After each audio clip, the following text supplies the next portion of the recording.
All right. What's going on, everyone? And welcome back to the Xbox Roundtable Podcast, a show on Sunday nights that, we talk about all things Xbox and, of course, lots of other things from other parts of the industry. This is show number 270. Naturally, I am your host, Invader, and you guys know the drill by now. We got lots to talk about. Earlier this week, we got word that the UK regulators have decided to block the Microsoft acquisition of Activision. We shall tear into that one first thing. Also, Star Wars Jedi Survivor is out and is getting a lot of flack. We'll certainly go into that. Plus, hey, maybe touch on another new release, a quieter one, but still a pretty cool game. All this and a little more. First, though, I need to introduce everybody on the panel tonight. And with us is a massive Xbox fan. You might have seen him on some other shows over the past couple of years. Please welcome tonight, CoolKidJoe. How you doing, Joe? Hey, I'm doing great. What's going on, guys? How's everybody doing tonight? Very good. Doing okay. Hey, can't complain. I mean, I'm tired. I worked all weekend, but otherwise I'm doing all right. I resonate with that. Right. All right. Resonate. I like that word. Very nice.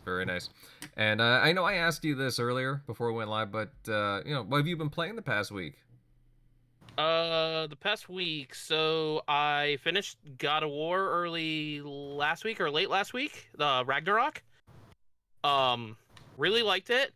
I did enjoy the first one significantly better. I'd probably give this one an 8.5 out of 10. Not enough, boy. Boy. There was significantly less Kratos saying boy in this one. All right. Good to know. Been playing Dead Space and been kind of grinding out some easy achievement games because that's what I do. Nice. So you're the one playing the Hannah Montana game from the 360. All right, gotcha. It's been a while, but yes. Oh, really? Oh, I mean, I was just pulling your chain, but damn, you got dedication. No, we just played Peppa Pig a couple weeks ago, the new one. Centurion, did you hear that? He's playing your game. Yeah, been there, beat that. Now I'm on the Paw Patrol. So that's the ongoing joke with me and Centurion Joe. But that's cool. Actually, is it a good game by chance, the Peppa Pig game? Absolutely not. Okay. All right. Good to know. All right, moving on here. TXR regulars starting off with Crusader. Buddy pal, how you been? I've been pretty good this week, except for on Thursday where I had to drive an hour to install a printer at a client's location. It only took me 45 minutes, and I had to drive an hour home. That sucked. But it's been pretty good. It's been a very productive week of gaming for me. I finally beat Metro Exodus Enhanced Edition. Nice.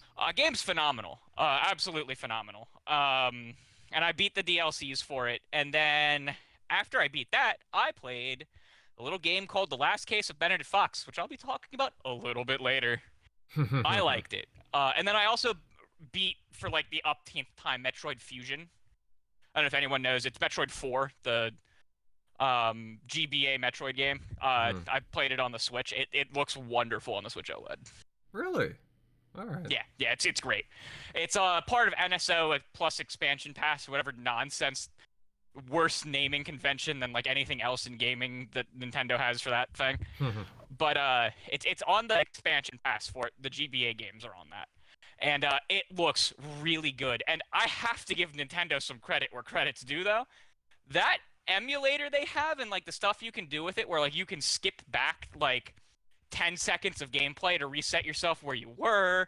You can do save states just like you can on PC, or like PC with like ROMs and stuff like that. Like, it's actually fairly good. I was talking to my roommate, and my roommate was like, it's kind of sad that we're shocked that Nintendo released something this good. And I was like, yeah, it is a little sad. But it is, their GBA emulator is really good. All right. Very nice. I mean, I did hear about Nintendo. I mean, we always hear about them possibly, making a beefier Switch, but there's some rumors about that coming up too. Hopefully, possibly. Please, dear God. Yeah, it should. I hope so. I really do hope so.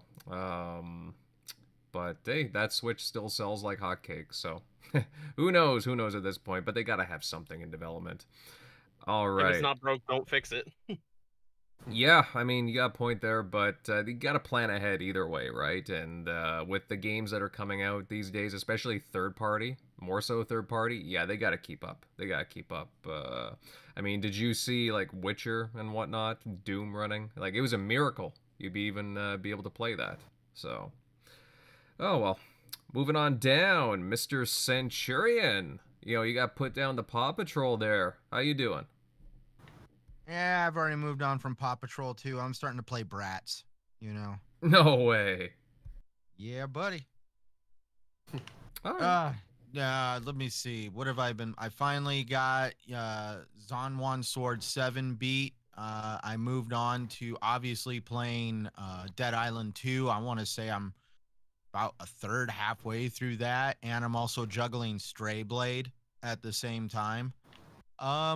But other than that, man, you know, just same old, creating videos and just trying to keep up with everything.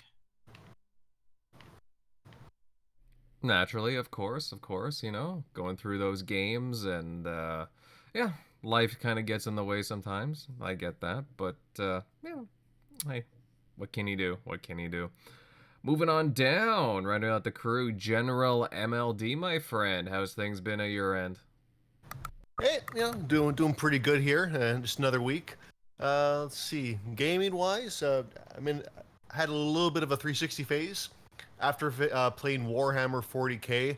I ended up playing another couple games on my backlog that I really missed out on for a while. Quake 2 and Quake 4. Ended up having to buy the original 2005 physical disc for that was like the 360 launch game, and it had like a separate disc which had Quake 2 on it. So I just played Quake 2 and 4, and man, like they do not make games like that anymore. So it was a nostalgic little trip there. But finished them. Now I'm playing Cyberpunk and Redfall when it comes out. So yeah, pretty stacked gaming to do here. Hey, MLD, how much did that copy of Quake 4 run you? Because that actually might put that, if it's reasonable, I might put that on my list of stuff to be looking at. Getting. Oh, oof. Off the top of my head, I think it was somewhere between 30 and 40. Okay, that's not too bad. It said it was like brand new quality. It was like, yeah, there was no scratches on it or anything, so it was good condition. So, Yeah, but, I mean, unfortunately, it's not backwards that's about what I'd compatible, so you have expect. to bust out the 360 for it. But other than that, no, I had a good time. I found myself going back and like I have a complete 360 library, like all the games, all the regions or whatever, and I find myself going on eBay and I'm like, oh, how much does this cost or whatever now? And there are just things that are just like crazy in price that I wouldn't even expect.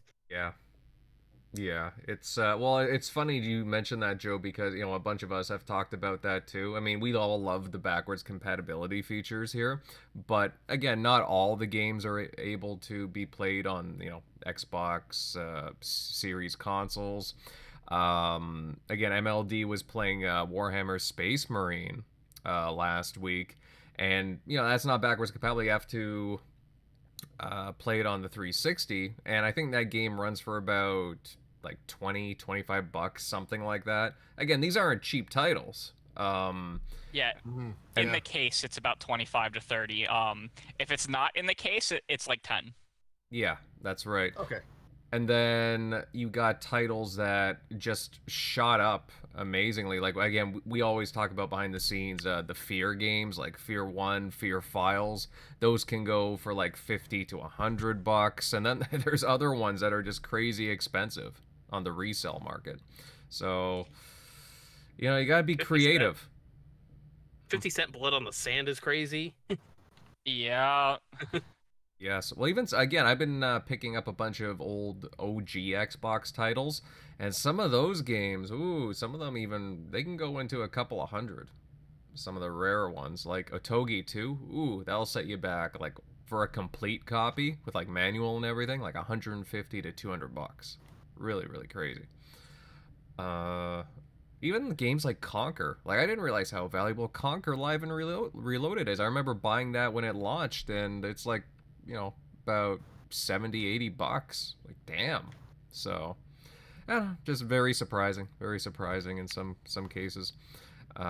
Which, guys, keep your games in good condition. You never know how valuable they're gonna be in the next few years. All right, guys. Before we begin with the topics, if you could just kindly share this show out and let everybody know that we are live, it would be greatly appreciated on my behalf. Also, smash that like button and sub to the channel if you're new. Love to have you guys stick around. I see some familiar faces here. We got Thimber, Jason Max, Mike from Original Next Level Gaming. What else do we got? Nod Buggy. Hey, personal friend of mine, guys. Right in the chat. Great to see you there, pal. He's playing Luigi Superstar Saga. Always awesome seeing the Buggy around. Good old Command and Conquer fan. Who else? Dots actually might like you. And yeah. Oh, what are you saying there, Thimber? So you guys want a game that is like Conquer in 2023? I mean, I would love it personally, but I don't know if Xbox would would queue that one up. I don't know. I don't think they would. A little risque. I would love it. I think it would bring a lot of variety and a lot of eyes. I don't know, guys, because we saw, like, look at High on Life, for example. Like, that game did numbers. Like, it did some really like, they just shared some stats recently, the past week. And, I don't know, it was doing gangbusters, apparently, on Game Pass. So, I don't know, maybe... A couple of years ago, we got that Spiritual Conquer sequel in Project Spark. Too? Oh, well, yeah, I don't even know what you would call that. I guess spiritual, conquered, yeah, Something. I guess so. It wasn't even finished, though. It's too bad. I was actually really pumped for that, too. I knew it wasn't gonna be, like, the best thing ever, but I kind of liked what they were doing with some aspects of it, and, I don't know, it's just too bad. But, alas, what you gonna do? But, okay, boys, I know that we have a lot to talk about here, so let's move right into things with our first topic. And I'm sure everybody knows what it's going to be. Quantum Break is back on Game Pass, guys. Woohoo! Okay, of course, I'm just kidding, but it is back on Game Pass, so just so you guys know in case you didn't, which I am super psyched to see because I love that game. But, okay, actual topic. Earlier this week, the UK regulators, the CMA, announced that they have decided to block the acquisition of Activision by Microsoft, citing concerns that it would be, well, harmful to competition in certain aspects. I think they were more siding with the cloud side of things. And in response, both Microsoft and Activision have launched an appeal. Not sure how long that would last. I really couldn't say. Hopefully not too lengthy, though. It's already been, over a year and a few months, so, again, who knows. Now, there's certainly lots to digest and go through here, and I'm very curious to hear what everyone has to say on this matter from the panel. But Joe, bud, since you are our guest, I like to lead off with the guests here. And I'll lead off with you. What are your thoughts on this matter, considering, who would have thought that they would have passed on it, right? So I think the cloud argument is kind of weak, just because, like, they're trying to make the case that every Game Pass subscriber uses the cloud, and that is definitely not the case. They can make a case elsewhere, like, oh, they might hurt PlayStation or Nintendo because games are available for $60-$70, and then you get brand new AAA titles for $10 or $15 depending on what console or PC you're gaming on. I think that's a stronger argument. I just want it to go through, though. Just, like, get it over with. Like, I want those smaller studios like Beanox, High Moon, Raven, like, that used to make good games like Transformers, Deadpool, and stuff like that. I want them to make, like, games that they're passionate about. I don't want them to make, like, be Call of Duty support studios anymore. You know what I mean? Yeah, I feel you with that. Mm-hmm. Well, it's funny you mention that too, because I talk about picking up old, like, OG Xbox games. Recently, I picked up Dark Watch, which was made by High Moon. one of the studios you just mentioned. Dark Watch, a fantastic FPS game from I back then. love Dark Watch. Thank you. Isn't it a lot of fun? Yes. It's a vampire game in case you guys aren't familiar with it. I mean, okay, there's a little more than vampires, but mostly a vampire game, and a lot of fun. But yeah, High Moon, fantastic studio. They did the Transformers games too, like War for Cybertron, and I forget the other one, but really underutilized studio. Same with, well, I mean, I guess there's quite a few of them to be honest. But I mean, I'd be excited for like what Toys for Bob can do, and again, some of the other ones like Raven. I like games like The Singularity. I don't know if you played that, Joe. That was always a fun one. That's in like again the. I played it a little bit. How about Radical with Prototype? Those games were great. Yes, Prototype, man, that goes back to. Yeah, that was a fun one, a fun open world game where you can just tear the crap out of anything, jump around, tear the crap. It's kind of like a Hulk game, but you're not the Hulk. You're this. I don't even know what you would call it. You just you got like. It's kind of like Infamous for the PlayStation. Mm-hmm. They like Infamous and Prototype came out at like kind of the same time, and Infamous was obviously the PlayStation exclusive one, but like Prototype was multi-plat, and I didn't have a PlayStation 3 at the time, so I got that one instead, and I had a really good time with it. The first one was kind of hard. The second one was really easy.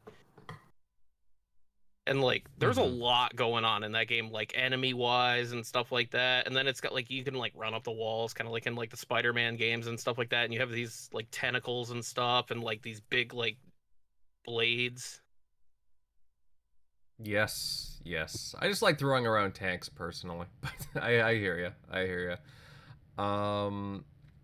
Now speaking of Activision, did you see like some of Bobby Kotick's comments about? Because he was talking about hinting that there was like kind of like a collusion thing going on, like a meeting between the FTC and the CMA, kind of like a week or two before they made this decision. I mean, I don't know. What do you think about that? I mean, he said that when they were trying to negotiate, they kind of like ghosted him. And I mean, that could be a very reason why, where they're trying to come up with like a solid argument to argue against it. And I feel like the PlayStation argument wasn't going their way necessarily, because in the UK, like PlayStation just destroys Xbox in like hardware, software, subscription sales. Like they kill it over there. And over here, it's like it's a little more 50-50. But like they do like 3 or 4 to 1 for every console and game sold and stuff like that. So I don't think the PlayStation business being hurt was a solid argument. So I feel like they went like with the loosey goosey cloud argument, and I feel like they kind of had a conversation about that. I mean, I could be very wrong about what they talked about, but I mean, like it's right before they had to make a decision on it, and. I mean, if the shoe fits. I suppose so, yeah. Now, with them blocking the deal, now, does this completely, like, cancel out the, again, the acquisition entirely, or would it just affect, I guess the UK, right? Like, would this just block the deal entirely, or are they like able to like move on and wait for some of the other jurisdictions to still chime in? Like, we're still waiting on the EU as a whole, and of course the FTC. Does it block everything, or does it just, a lot of people are just kind of like, well, does this just leave them hanging with the deal and that's it, or can they move on still? I've seen a couple things on it. One of the things they want is like maybe like an agreement to not raise the price of Game Pass. I think maybe they're using it as the declining the deal to go through to maybe get more out of the deal for the UK people. That could be a thing. Or I mean, the EU's leaning towards yes, and America's obviously leaning more towards no. And I think if you get 2 of them to say no, it's probably not good. But I feel like they're using it as like a negotiating tactic. I've also seen it could take upwards of like 3 years to like hammer it all out. like to fight it. Man, that'd be a long time. I don't know. You know how impatient people have been with the past, year and 3-4 months? So I don't know if a lot of diehard fans could hold on like that forever. I don't know. It might feel like forever. I can tell you that. It already does. So Yeah, it's been a long time now. Mm-hmm. Yeah. I mean, you know, you look at some of PlayStation's moves, and like again, when they bought Bungie, it only took like what 4 months, 5 months, and that was it. Something like that. Something like that. Like close to a $3 billion deal. Yeah, and then like Bethesda took like almost a year, right? Something I mean, that like could be that. that could be COVID too, just delaying it and in courts and stuff like that. And Mm-hmm. I mean, to be fair, Bethesda wasn't as big of a deal. Like, I mean, because what Bethesda was like just a bit over 8 billion, whereas this is 60 and some odd change. So, bit of a big. Bethesda was also the largest acquisition in the space at the time. Yeah, at the time, right? And then Zynga's took it over with I think it was what 12 billion. When Take-Two bought Zynga, and then like a week after that, it was 80 billion. So like, precedents kind of keep getting set, and Bungie's just underneath the precedent. True. I mean, they could just bought Rovio too. Yeah. Yeah. That's for what? $750 million, right? Something like that, yeah. Basically a billion. Yeah, it was. For those who don't know, Rovio is that's the Angry Birds. Mm-hmm. Yeah, good old Angry Birds. Actually, that's an interesting. Kind of like kind of segues into something else, but like, you know, everybody talks about you know, Microsoft going after Sega as well, and you know, Microsoft is all, you know, really interested in mobile. You know, that's an interesting acquisition for Sega to make, is a pretty big mobile game app. So yeah, just some food for thought there. Food for thought. Let's see. Now, General MLD, buddy, I'll hit you up next on this one. What do you think about all this? I know you got quite a bit to say on your own, as does everybody, but do you agree with what Joe's saying here? Got anything else to add to this? Because again, it's I'll admit, you know, we were talking about some articles like 2 weeks ago that were painting it. Oh yeah, they're gonna approve it. You know, it's everything sounds very good, and then it just kind of sounds like, you know, like it felt like an uppercut when we got this news. Oh, I'll say. Oh yeah, I got quite a number of things to say on this matter here. So, like you said, I think a lot of us felt blindsided, not just fans, but even like analysts and everyone in general, I think, who has a say on the matter, because for the longest time, console, it was all about console and Call of Duty. That's all we were talking about for the majority of the last year, and it took the CMA that long just to figure out what Xbox was saying the entire time, that they would not pull Call of Duty from PlayStation. It took them just over a year. So it feels like Cloud came out of nowhere. Feels like, I don't know, to me anyway, it feels like an afterthought, because there was no clear argument they could have used with console, so they just went with something that they could kind of get away with. Because, I don't know, it's odd to say Cloud, because at least because all the other regulators so far have approved this thing, not only conditionally, but without any conditions at all. So the CMA just, it's like they know something that the other guys don't. I don't know. I think a lot of people are asking themselves a question here. It's like something doesn't really add up here, because Cloud is like give or take here, like 2% of all of gaming right now, and essentially Less what they're doing, huh? It's 1.7 billion of the global market, making up I think it's 1.8 billion in revenue. It is like less. It's like 1%. Okay, there you go. So their argument is like they're going to protect competition that doesn't exist yet. They're trying to protect in the future, assuming it's going to take off and be the next biggest thing.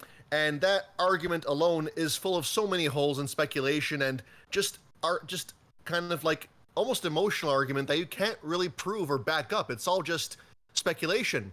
Whereas in doing so, they're essentially protecting the current markets that are already established. Basically, the high-end gaming, quote-unquote, console market that they themselves defined. So they exclude Nintendo and only talk about PlayStation and Xbox. And by their own criteria, they're essentially keeping Sony the market leader in power and essentially giving them a monopoly or ensuring their monopoly on the console space. So to me, this makes it's just very eyebrow raising. Like when I found out this news, like I wasn't upset. I was just more confused. And I even laughed a bit because it's like a comedy at this point. Like you're protecting the market that isn't even a thing yet. Like who knows where it's going to go? Even if this thing goes through and Xbox has the cloud, Activision Blizzard putting games on cloud, that doesn't mean another competitor can't just come out. Like if Sony were to take cloud seriously, they got the IP, they got the studios, they can compete. If Apple so chooses to, they can compete. Amazon, if they really want to go all in with Luna, they can do that too. You have plenty of opportunity to grow cloud gaming, whether or not, even if Xbox gets Activision Blizzard. So again, it just goes back to like they're talking about cloud, something so small, but they're ensuring a monopoly when it's their job to prevent monopolies in the console space. I don't know, it makes no sense to me. So that aside, all eyes now are on the EU. If they approve, Xbox is back in the game. If they block, I think the deal is pretty much dead right there. So agreed. Yeah. Yeah, so the deal is dead if the EU blocks. Yeah. Period. So all eyes are on them end of May. So I guess Xbox is still not out of the game yet. It really depends on that, and that's the first step to just getting this back on the road. Now they are appealing, but that will take a long time, possibly years, and it'll just go straight back to the CMA. So they can easily just say the exact same thing. Part of it feels like they're not really looking at the facts. It's more like, much like the FTC, I think some ideology is at play here. And ideology ignores facts and numbers. It's almost just pure emotion and conviction that just, again, goes against the facts. And I think that is just that's just too bad that's the kind of obstacle that Xbox and Activision Blizzard are up against right now. Now, but I do say, now they are appealing, but I say they do have a backup plan. I think they're looking at other avenues now. Because the UK government, they publicly said they're backing the CMA's argument, so I doubt they'll overturn it themselves. Despite, ironically, the UK government claiming to want more big tech investment in their area. Whereas this decision essentially kind of scares people away, more or less. So, I mean, try and understand that one.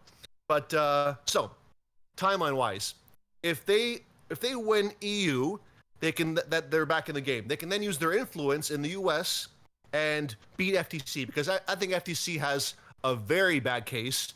So I feel like if they can put all their efforts on FTC, they can kind of win that through, and then essentially they can, if they want to, box out the UK, because the UK, their only problem is with the cloud, not with the console space. So in theory, they can just carve out the cloud for Activision Blizzard, like nothing cloud-based for anything Activision Blizzard.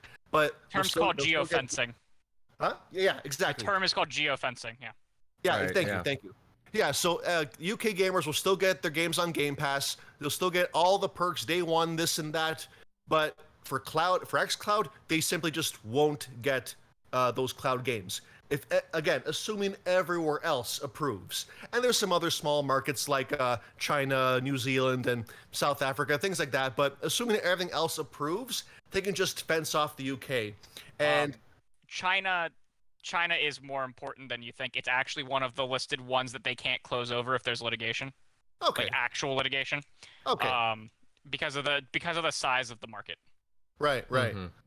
So again, it's all nothing's for certain now, but assuming they can get all the other regulators to improve, they can just fence this off and go through with the deal. The CMA isn't as important as everyone thinks they are. Again, unless everyone else has to basically get on board though for it to happen. So unfortunately, it looks like we're going to be waiting. This is going to be into 2024. Who knows how long? I know I don't like waiting. No one likes waiting. People want this thing to be done. Sorry, that's not going to happen. I wanted to play all the Call of Duty campaigns this summer. That's just not going to happen right now. I got to pick something else to play now. So, yeah. But, hey, it's good news that Microsoft and Activision, they're not backing down. And they got to renegotiate the terms in June or July, somewhere there. But I think they want to, because the Activision stock did take a hit, and they want their payout. They want that stock buyout at the $90+. So I think they will renegotiate, and they are going to go through with this. They're going to see this through to the end. It's just a giant waste of time to spend all this time in year plus and forever just to mean nothing. Everyone wants they want their payout. Microsoft, they want their mobile cloud, Game Pass, PC. They want all that improvement and all that revenue that's flowing in, because Activision Blizzard, they're a very profitable company, so they want that too for their long-term vision. So in the end, it's worth it, guys. Like, it's going to be a longer wait, but I think it's going to be worth it. We'll get their back catalog. We'll get their day one future games. Future non-Call of Duty titles will be exclusive. Like, I know I'm talking down the road, but the next Diablo, the next Overwatch, they may very well be Xbox ecosystem exclusive down the road. But this has to go through first, and I think it will. We just gotta wait a little bit more, unfortunately. So, yeah, that's my rant. Come on, bro. We bailed them out in World War II. Like, let me get Call of Duty and Game Pass. Saved your ass in World War III. If anyone gets that reference, you're my new best friend. Oh, okay. I actually don't know, to be honest. So it's a Simpsons episode. Oh, Mo said that. Yes, I remember. Oh, okay. No, it's the British guy Mo. Yeah. The British. Yeah, it's in Mo's Tavern. Yep. Yeah. Damn, it's been there you go. Been a while for me. Now, I mean, MLD. Yeah, I mean, this is an interesting situation. The EU decision that's later in May, if I'm correct, right? Like 24. Yeah, somewhere. Yeah. 24.6, somewhere there. Yeah, that's right. Not Buggy gets your reference. There you go. You got a new best friend there, Crusader. But yeah, I mean, it definitely complicates things, but again, like, this is two big U.S. companies here we're talking about. I mean, I think the FTC, I don't know. I don't see how the FTC is gonna have a problem with this towards the end. I mean, like a lot of people are saying, I think Derek was saying, unless Lena wants to lose her job. I mean, I don't know. That'd be a pretty bad call in my opinion, but she's already bad at it. Yeah, it's not looking great. Unfortunately, she's just going to lean on the CMA arguments like some kind of cheap crutch, because their current case is very weak. So, unfortunately, this does help their case. They'll just piggyback off that. But like you said, though, I mean, the UK government seems to want to chime in and be like, hey, that might not be the best decision, guys. Maybe we can go back to the drawing board with this. And because I did read the stipulations, right, that they had. They're like, okay, they're concerned about the cloud. And I think it was something about Game Pass, too, if Game Pass prices increase. And I just thought that was kind of a...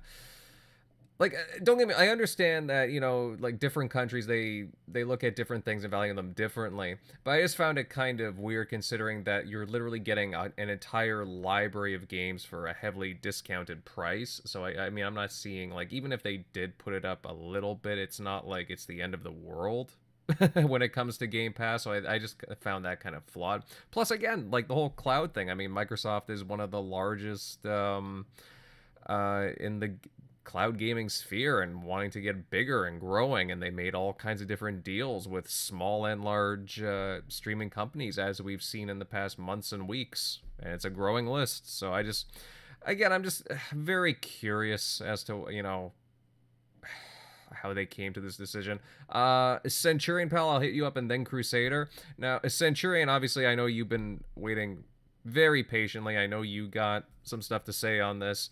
Do you agree with what the guys are saying here? I think so far it's been a really interesting conversation. Again, what are your thoughts on the whole, the CMA? I know you just put out a video, what was it, yesterday, if I'm not mistaken, about the matter? Day before. Oh, day before. On the whole, the UK government potentially being pressured by Microsoft to use their override powers. But obviously they don't want, political override definitely creates a lot of problems. We'll get into that in a second. So the reason why I stay silent is because you guys know my history. I've pissed a lot of people off. January of last year, when I completely came out and said, go ahead, clip me off that podcast when I said Lena Khan was going to be a problem. Guess what? Lena Khan's a problem. And I'm just kind of laughing. I remember when Microsoft put in a letter of intent, everybody just started championing that Microsoft owned Activision. No, they don't. They have a letter of intent in place saying that they want to own, that they would like to buy Activision. And when it comes down to paperwork, I actually got to have a great conversation with an antitrust lawyer over in the United Kingdom, somebody that actually has history in dealing with the CMA and CAT. And that's basically the Consumer Appeal Tribunal that basically gives the yes or no decision on whether or not Microsoft gets to have an appeal. And this is the one thing that a lot of people are forgetting. So in the letter of intent, that is a contract.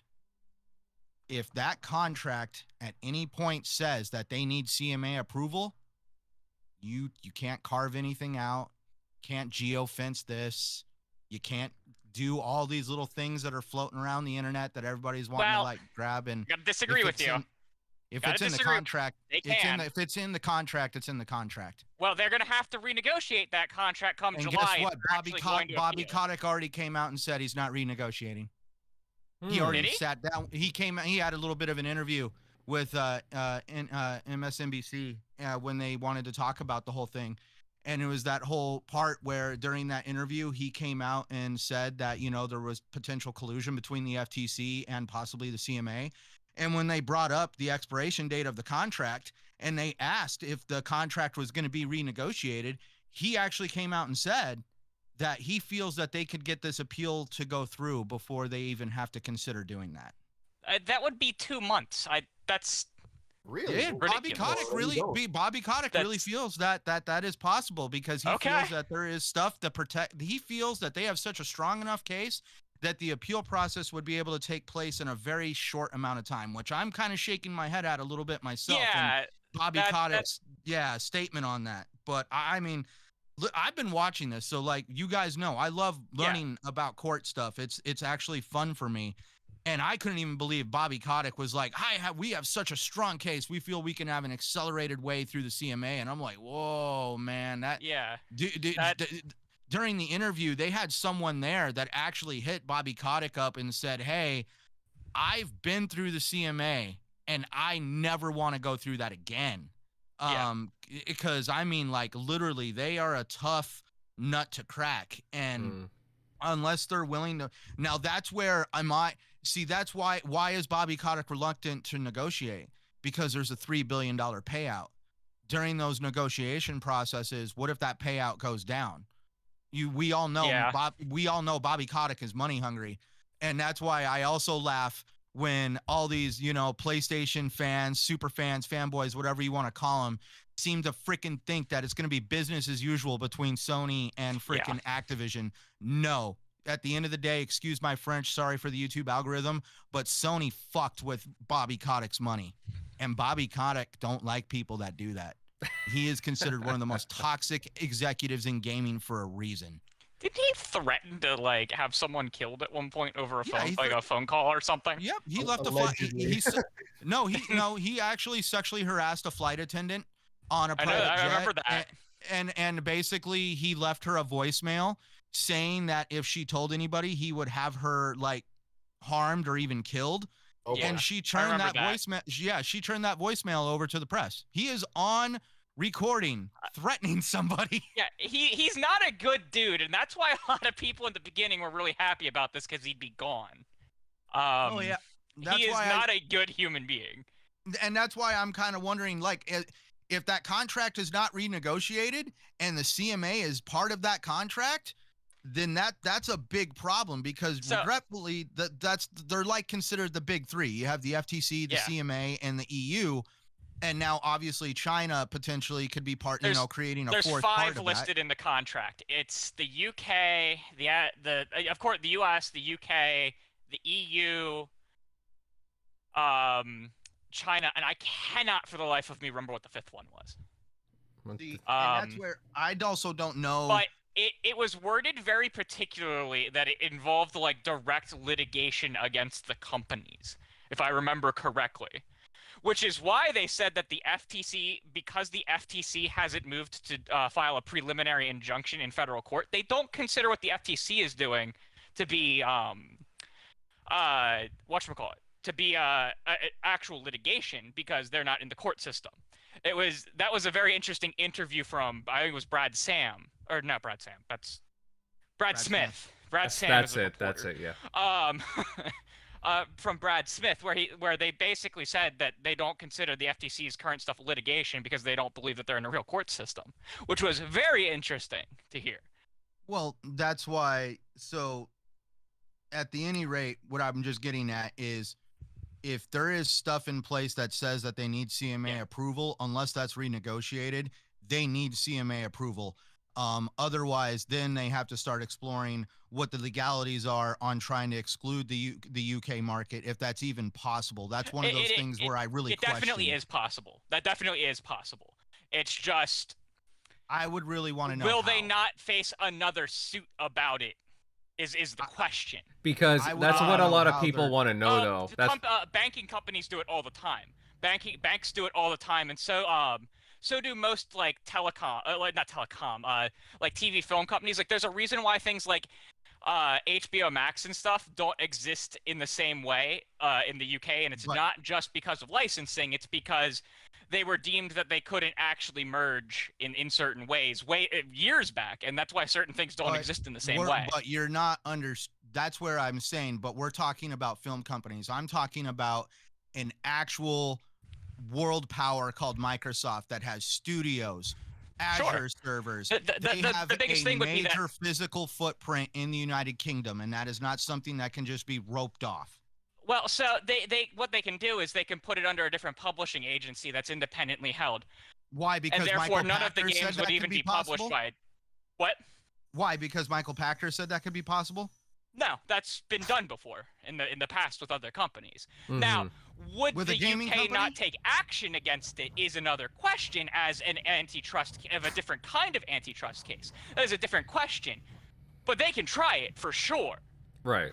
100% for sure. You can always try, but that's where, like, this is where me, as a person that has a voice and I know people listen to me, I'm never going to feed anybody the concept that this is possible if they just do A, B, and C. I'll feed that it's a possibility. Whether the possibility will work is another question. These are all possibilities that Microsoft can and probably will try if they actually want to get this done. Well, that's where in my discussion today with somebody that I talk to all the time in the UK, most of these world regulators are used to dealing with companies that do not have the pocketbooks the size of Microsoft. And Microsoft is going to take this as far as they can. They're not going to run out of money. They're not going to run out of lawyers. They are going to take this very far. But that's interesting. Now, this is where I liked General MLD brought it up. So, for starters, earlier this year, British Parliament came out and said that they wanted to make the United Kingdom the next Silicon Valley of Europe. They wanted the UK to be a major tech hub. Well, this was a giant middle finger to big tech from the UK, and this is going to scare off. And this is where a lot of people they're like, oh, well, they're not going to just give up all that money. No, they're not going to give up that money. They're not going to abandon the UK. It's not like, Microsoft is going to show up tomorrow and start shutting the doors on all their businesses, saying everybody's moving out of the UK. But they're no longer going to invest in expansion of their established businesses. They're going, basically, it's going to be like, oh, well, Azure, you got to remember, the government there relies on Azure and Microsoft support for cyber attacks and other stuff, like Brad Smith pointed out. Well, what happens when their facilities outgrow the size of Azure? They're going to come crying to Microsoft and be like, yo, we need more servers part of Azure. Nope. Well, you guys figured out. Well, have you seen that people are leaving the London Stock Exchange? Several companies have left in the past couple days. Oh, and this is where, this is where I liked what Jim LD was talking about, because guess what? The government is not going, it's like there's a problem right here in Arizona where there's a piece of legislation that the governor has vetoed, and that there is enough support from the government here in Arizona to override the governor's veto. But the political party she belongs to does not want to do that because they don't want to damage her political reputation. It kind of looks screwed up. You're not listening to your constituents and all that other fun shit. But let's talk about how the UK government does not want to openly basically insult the CMA and be like, yo, you got this wrong. They are publicly going to be like, hey, we stand behind you for this decision, but in a behind closed door meeting, they're probably going to have a conversation not only with the CMA, but also CAT, and they're going to be like, hey, look at what you're doing to what we're trying to create. Go back and do whatever it is you're supposed to do. The CAT is going to let this appeal go through, and the CMA is going to reevaluate their decision, and you guys are going to have to figure this out, because otherwise you're going to tank what we are trying to create. Well, and one other thing is that I'd like to add to this, because this is excellent, is if that stock exchange plummets too much and enough companies pull out of it, they can just declare a state of emergency and push through whatever is decided anyways, which is why all eyes are on that stock exchange recently, because there's only, they can do a couple things, right? They have a couple just listed powers that they can override the CMA with, just generically, right? One of them is in the time of like an economic crisis, or if there's some kind of like there is oversight that the Parliament can do. Specifically, I believe it comes down to the Prime Minister, the PM. If they can all for do it problems of economic security, yes. Media polarity, because basically, like if they come out and they're creating a media situation, Yep. or situations of national security. National security, yep.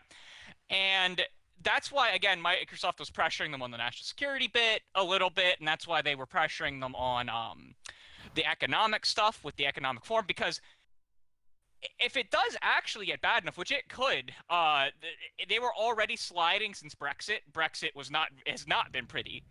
Well, nobody's been pretty the past couple of years, let's be honest. No one's been pretty, but like inflation in the United States is like, I think at its most it was like 15%. Correct me if I'm wrong. At most it was 15%. It's come back to more reasonable spots, but I'm pretty sure in the UK it was in like above 20, like 25% for a little while there. Yeah, but you guys got banks that are failing. They're having a lot of different like import and export problems, because they didn't used to have to worry about imports and exports because they were part of the UK, right? They didn't pay tariffs and things on importing stuff.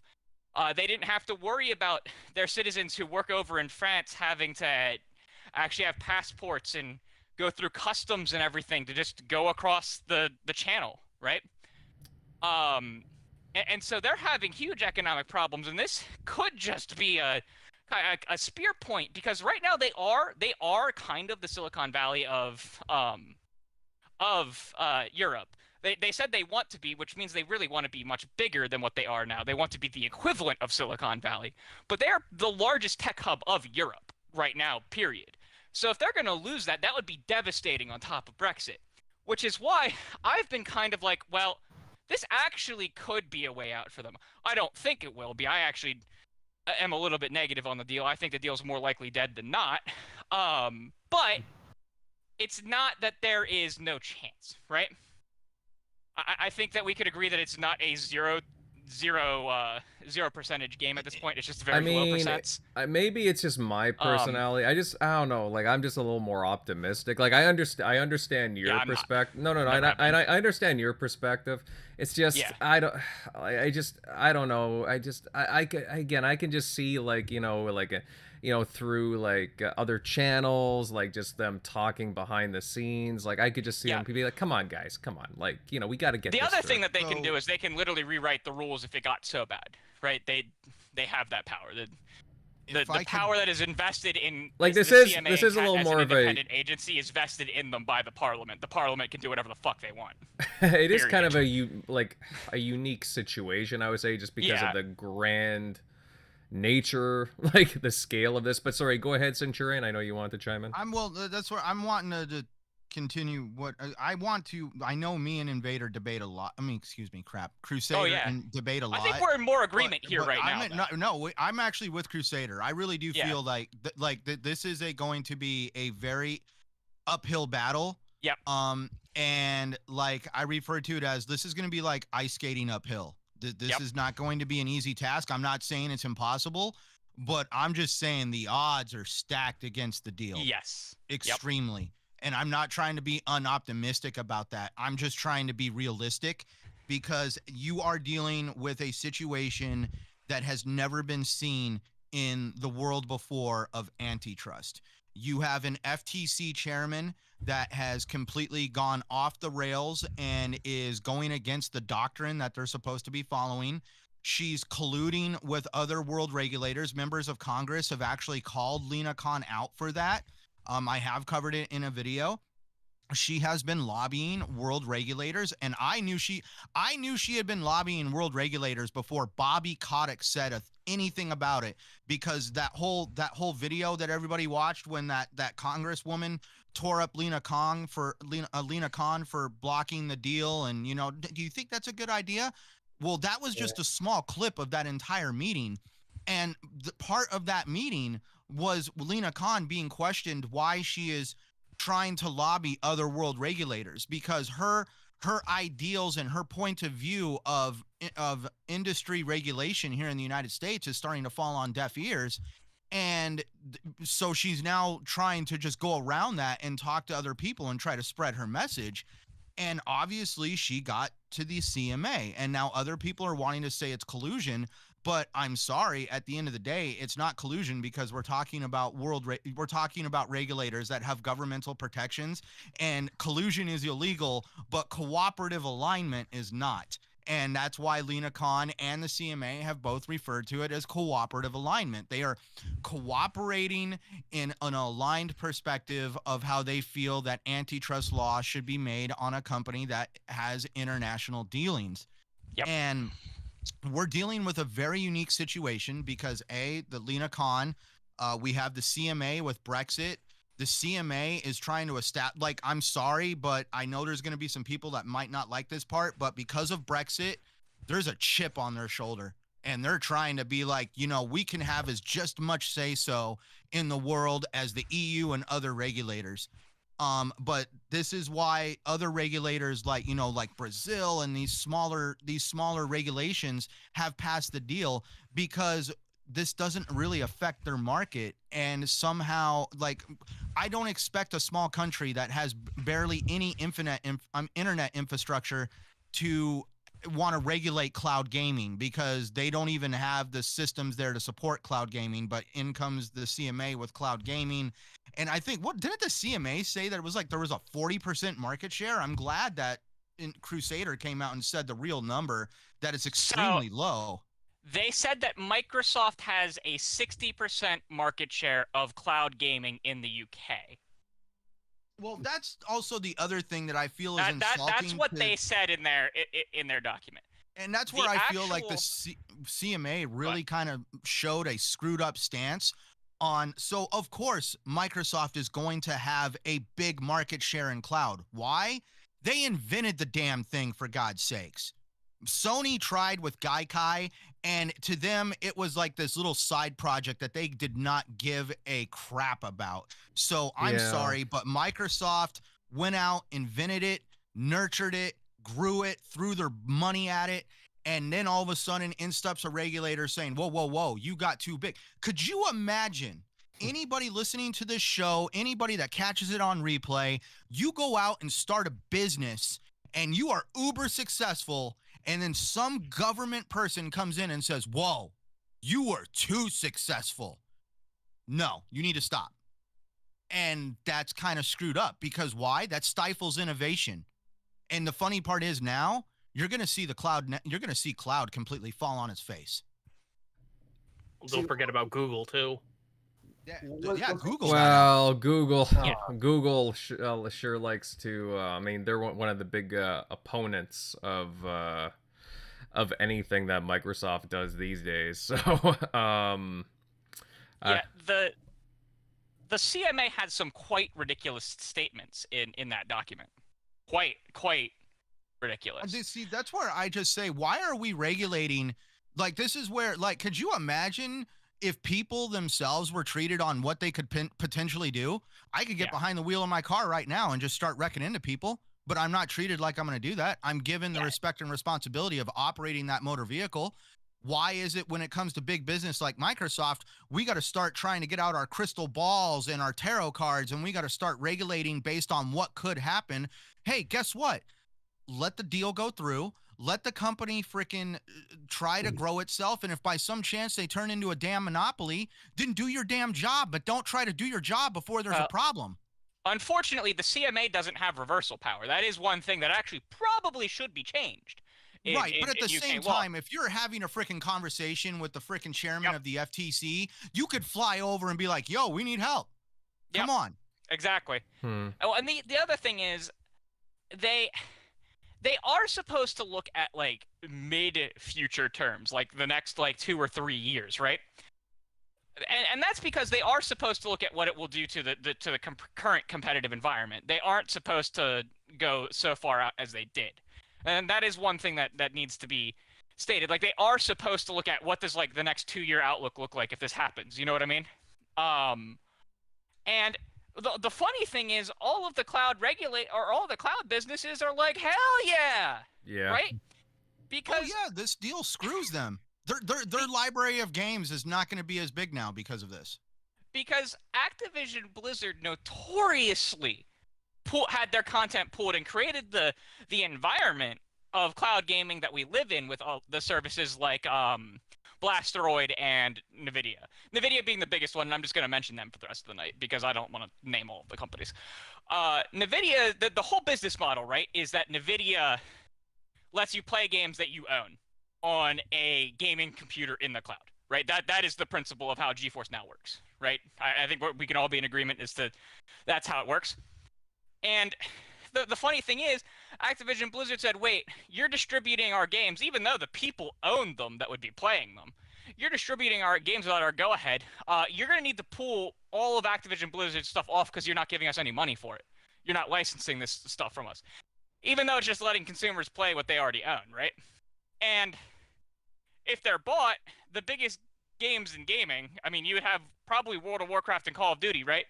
2 of the biggest games in gaming would straight up be playable on all of these services again because Microsoft would let it. And again, Microsoft's no dummy.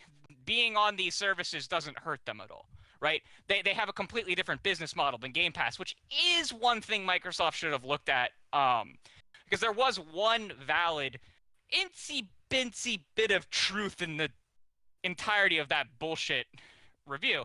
That was that Microsoft didn't form any licenses with companies that have different models than Play What You Own, right? They didn't form an agreement with Amazon Luna.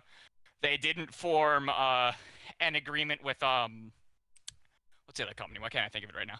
They didn't form agreements with any companies that aren't running on Azure or a Windows-based solution if they're data centers that aren't Microsoft, right? Right. And that is something that Microsoft really should have thought ahead of and done. Even though it's not in their best interest, if they wanted to get this deal through, they probably should have formed a deal with Amazon Luna and called it a day. Oh, dude, Microsoft was completely distracted. Like, honestly, that was. Could we say Sony helped the CMA and regulators by distracting them with the console and Call of Duty and all this other crap, and then out of left field we've got cloud. Yep. Which I know they left it open in their provisional. Well, sorry, their provisional findings when they said that it doesn't make a substantial lessening of competition in console, but they still wanted to explore the cloud market. Yeah. And that's where I really do feel, in a small way, Microsoft did drop the ball because they got distracted on trying to circumvent Sony when they didn't really see the direction that some of these regulators were going. Yeah, because they only partnered with the Play What You Own cloud providers. Like, Amazon still runs like a Windows server solution, but it runs it on AWS, right? On the Azure, or not Azure, on the Amazon cloud solution, right? And Amazon's is also unique in that it's like pay what you want subscription service where publishers can put up different like they have different what are called channels where you subscribe to a channel. Ubisoft is like probably the biggest publisher that has a channel on Luna. And if Microsoft really should have worked with Amazon to create a channel on there, because one of the CMA's biggest complaints, which was both idiotic and not in context, was that Microsoft keeps all of the revenue for the games that are sold that are on these cloud services, and like that's like a no-brainer. The CMA was complaining about this as a problem, but that's how these services work, right? Like Nvidia doesn't get a cut of the Steam games that are purchased because they're not on Steam. This is not how it works, right? That you're just paying to play the content you own. So of course they're not going to take a cut there. And the CMA was like, this is a problem. And it's like, why is it a problem? Like it's how their solution works. Now, if you want to say that it's a problem that Microsoft didn't target any of the cloud providers that offer their own subscription services and things like that, well, then I'll listen to you. But if you're just saying that like the deal with NVIDIA is a problem because NVIDIA doesn't get a cut of the revenue, you just don't understand how NVIDIA's service even works to begin with. Right. And so like there's these weird elements of truth in the CMA's arguments, but the way they frame their arguments is beyond idiotic. I mean, so just to point out, we also are forgetting, like, because they forgot to follow the cloud route, but also they're talking about it in the chat, that Microsoft also, every time it came up in conversation that Microsoft was going to raise the price of Game Pass, they avoided the damn question. They did. And notice out of all the statements, we're going to put Call of Duty here. We're going to put that game here. We're going to do this. We're going to do that. What about the price of Game Pass? But, look, Squirrel. Let's not talk about that. And like, dude, come on. That's why even in my video, but the day before the decision came out, I was hoping the CMA would nip this in the head and be like, hey, this is one of our stipulations, is that the price of Game Pass stays X price for X amount of time. But they literally went right for the throat. But I even knew that I was even like, dude, why is Microsoft dancing around the price increase of Game Pass? Mm-hmm. Well, and part of it is they don't want to lock themselves into a price for X amount of years. Like they probably cannot lock themselves into a price for the next 10 years, right? Like that's one thing they probably can't do, because a subscription service as low cost as it is per person does need to increase by a percentage every once in a while, right? But they would be making the extra revenue they would be making the extra revenue off the top from owning Call of Duty. Sure, they would be.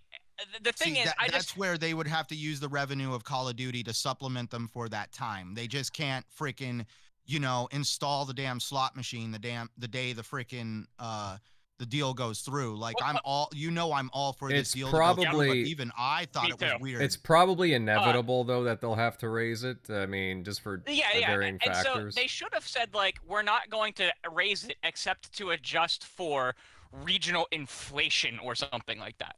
Oh no, right? They brought up inflation.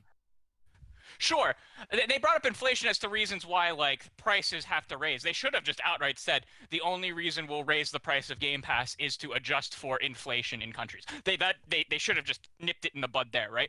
Because that then addresses the need to actually raise the price without it being because it's content. Does that make sense? And then it would be very easily noticeable whether or not it's being raised because of the price of inflation, because inflation is a basic known principal rate, right? Like, we can track the rate at which inflation is rising. If inflation's at 10% and Microsoft raises the price of Game Pass by, like, 48%, we know they weren't following what they said. It's like, the most easily trackable, and, like, a regulatory body would have no problem tracking whether or not they're keeping that behavioral commitment. You know what I mean? That is simple math. Right. And that would have nipped that entire thing in the bud, and they just didn't do it. Yeah. Guys, I'm going to start heading on to a new topic in a minute, but again, I will say I do understand some parts of the CMA, and I do think that, again, what we just talked about, they do bring up some good points that Microsoft should have highlighted and brought a little more forward. I understand the frustrations with this, because, again, we thought that they were going to go a different route just by how, things were kind of being discussed, some things put out there, we were pretty optimistic, and now it's just kind of like, oh, great, where do we go from here?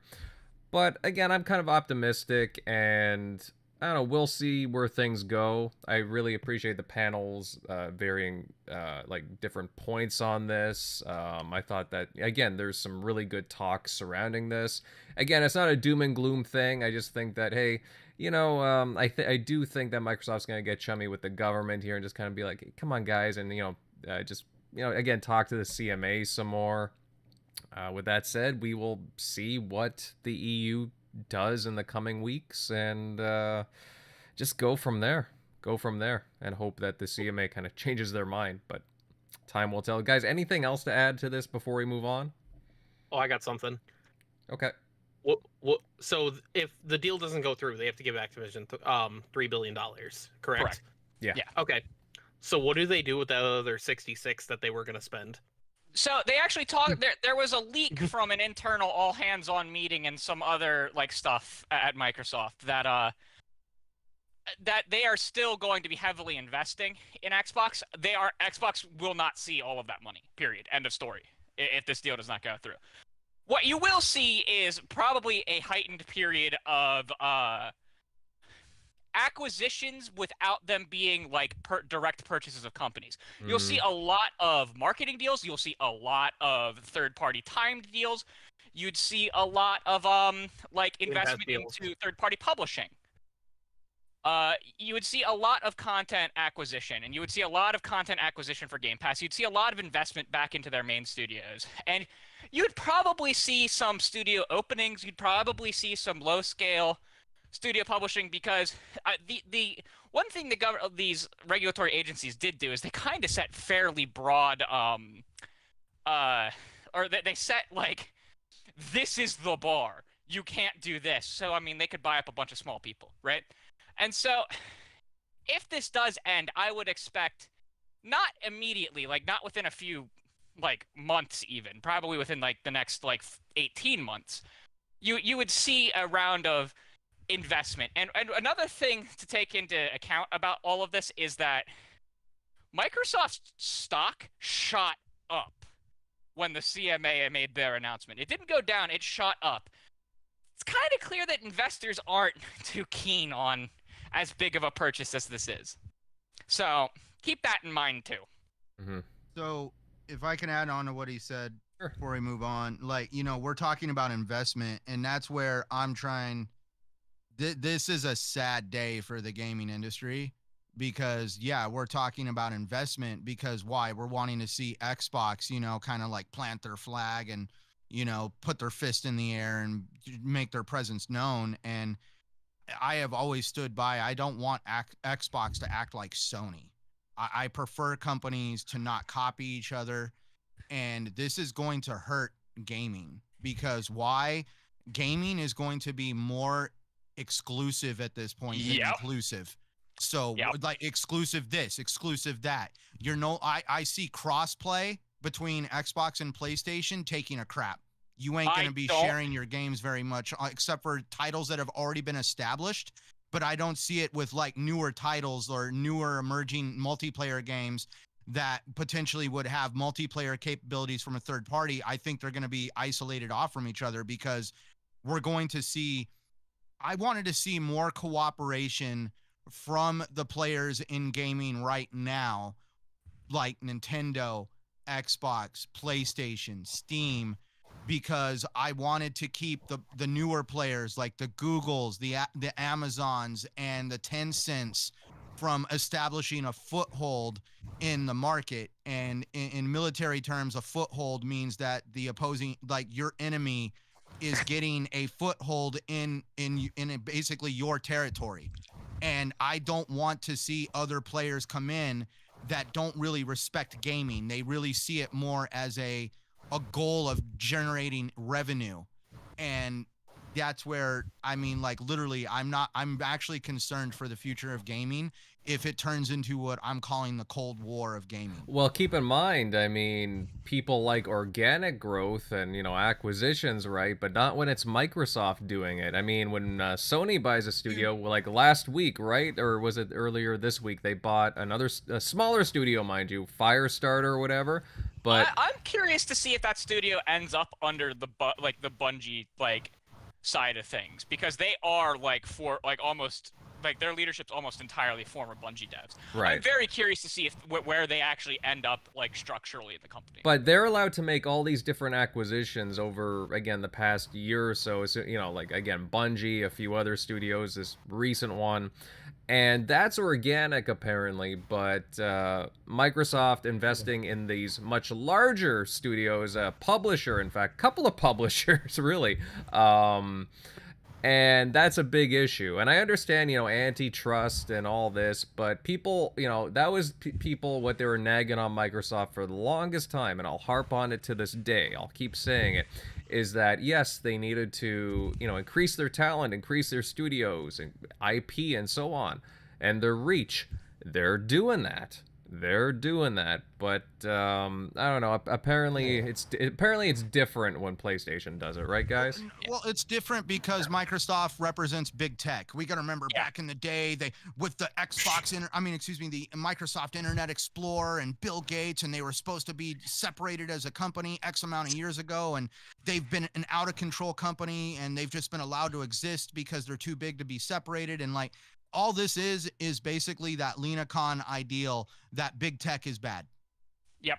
Well, it's just odd though, because at a certain point, how many small studios can Sony continue to buy? They're just the market leader, tightening their grip on the industry. I mean, I get these aren't big publishers, but come on. I'd argue until Embracer is forced to stop, because honestly, Embracer's a problem. But here's the thing that probably a lot of people are going to get mad at this comment: Sony isn't big tech. They aren't.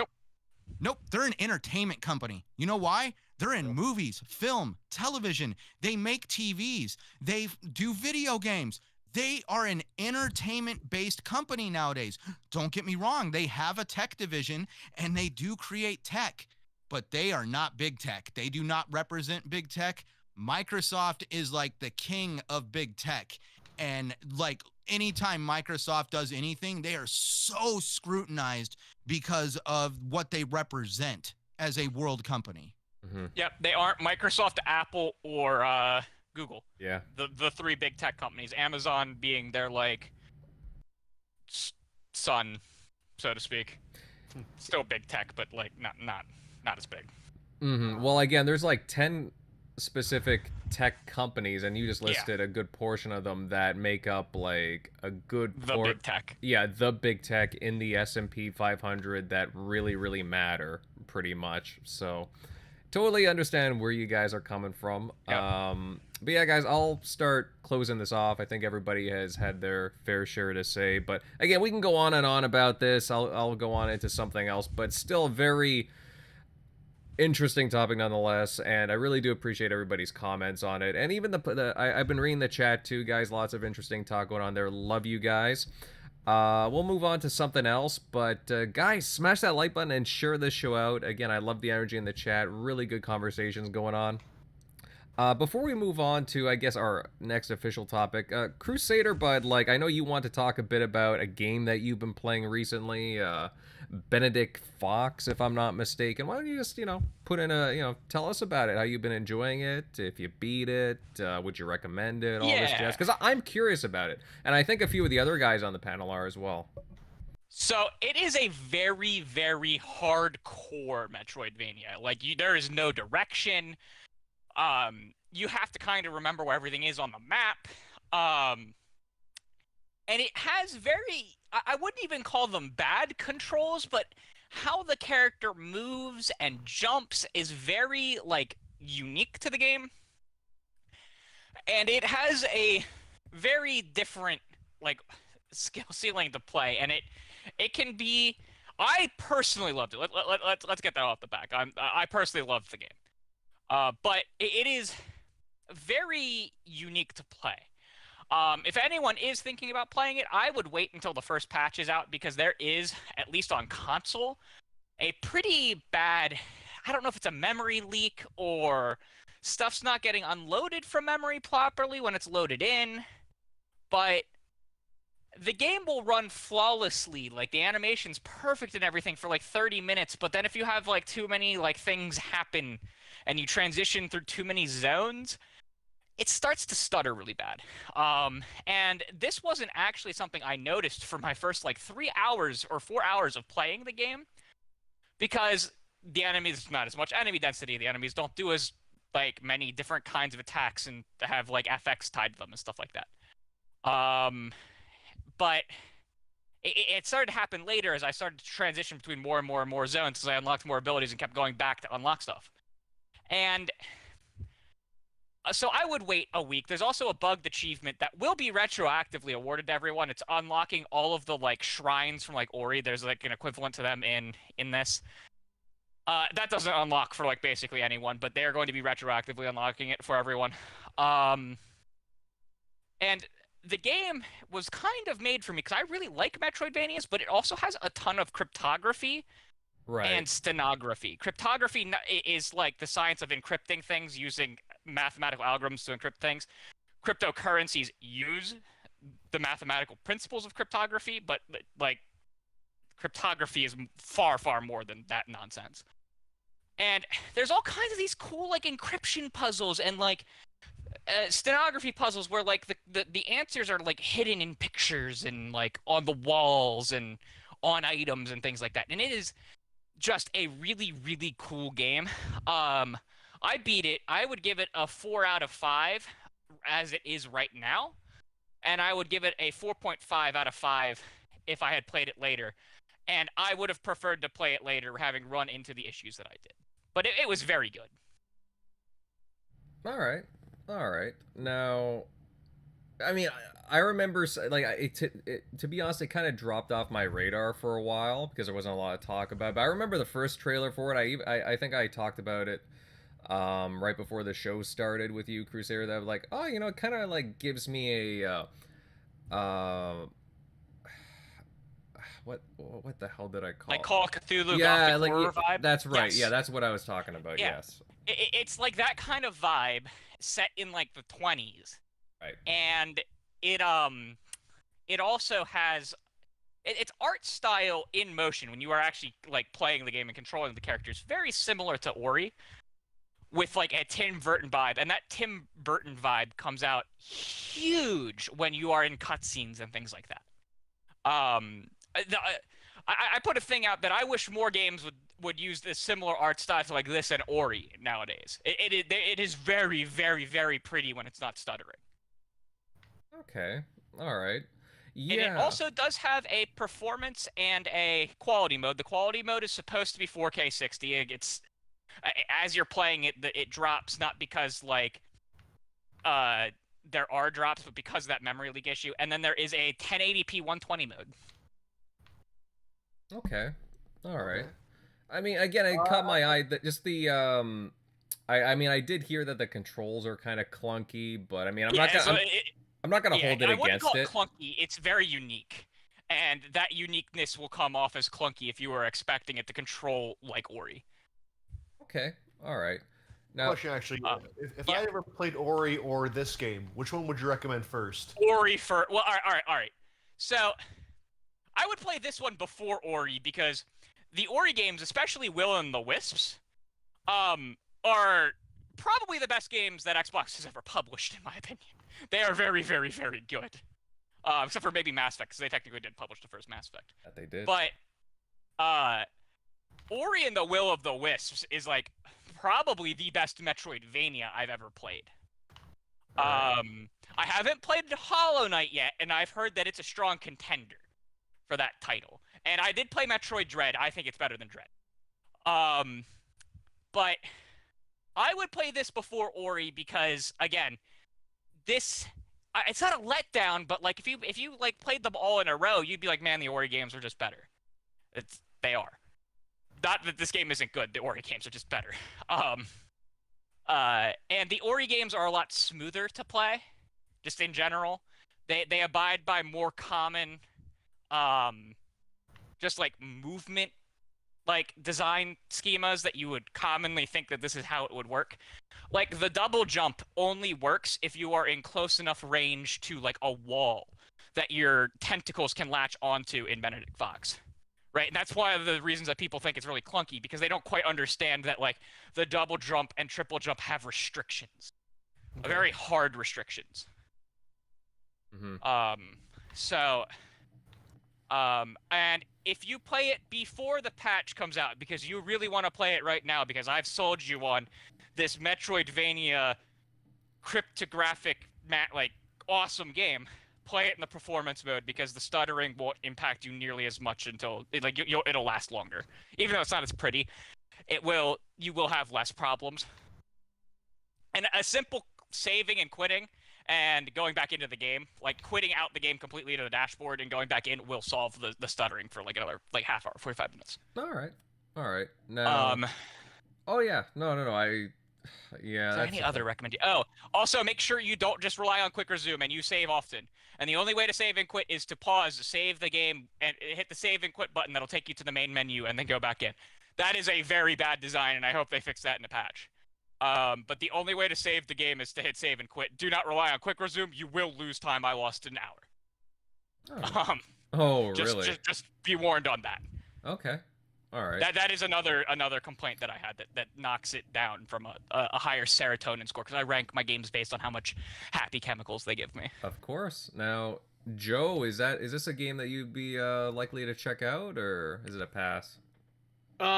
So I've never really been a fan of the Metroidvanias. I mean, like, there's a few, like Ori is really good, but it's also hard, and I'm not very good at games.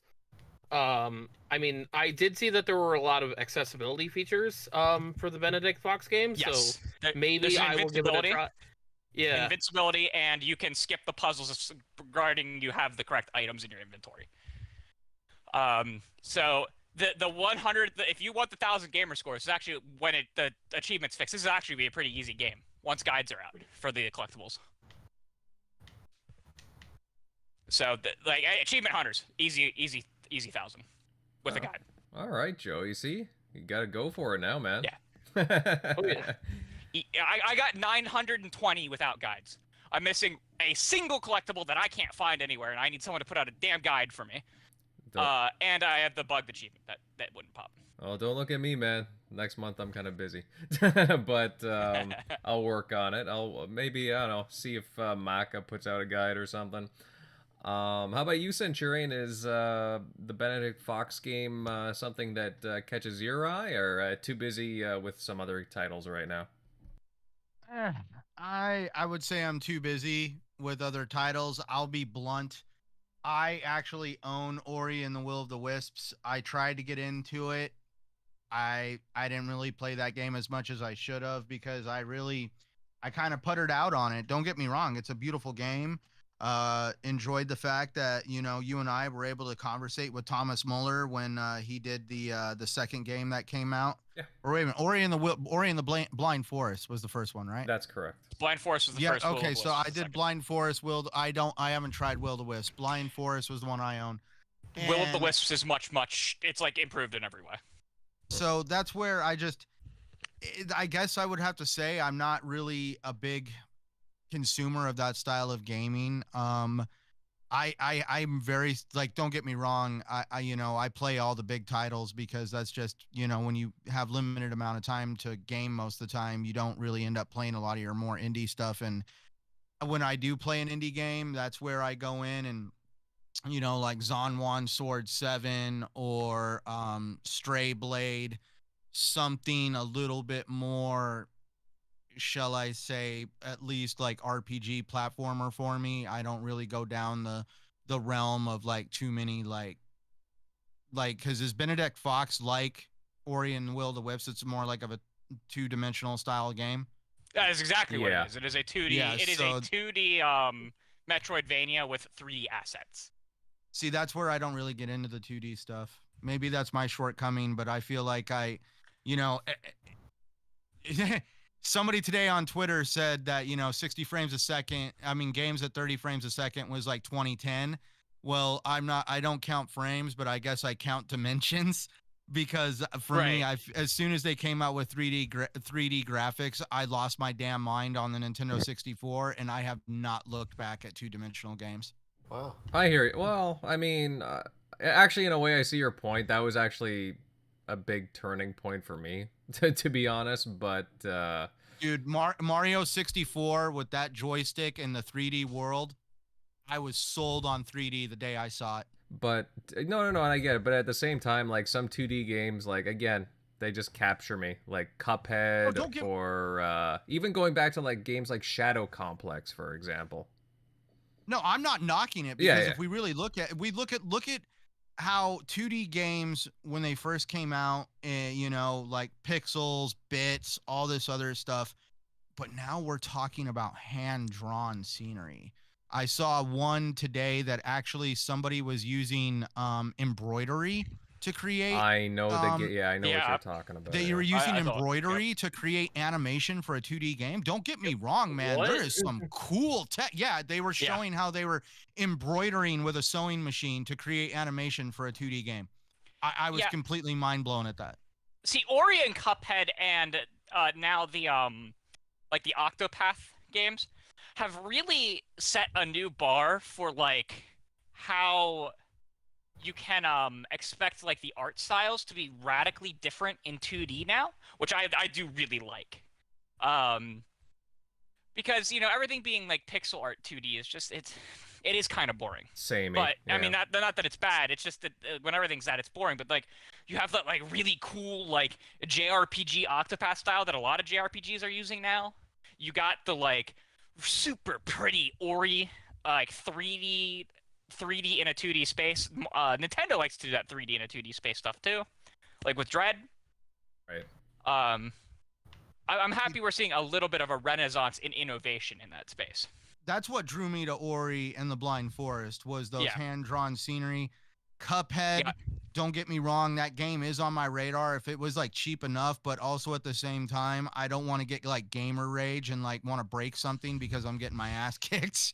So that's where I don't really know if I would ever get into Cuphead. But with Ori, I didn't find the game difficult or anything. It was just more like I can only bounce around and backtrack and run around so much before you just feel kind of like, man, I wish I was doing something else. Mm-hmm.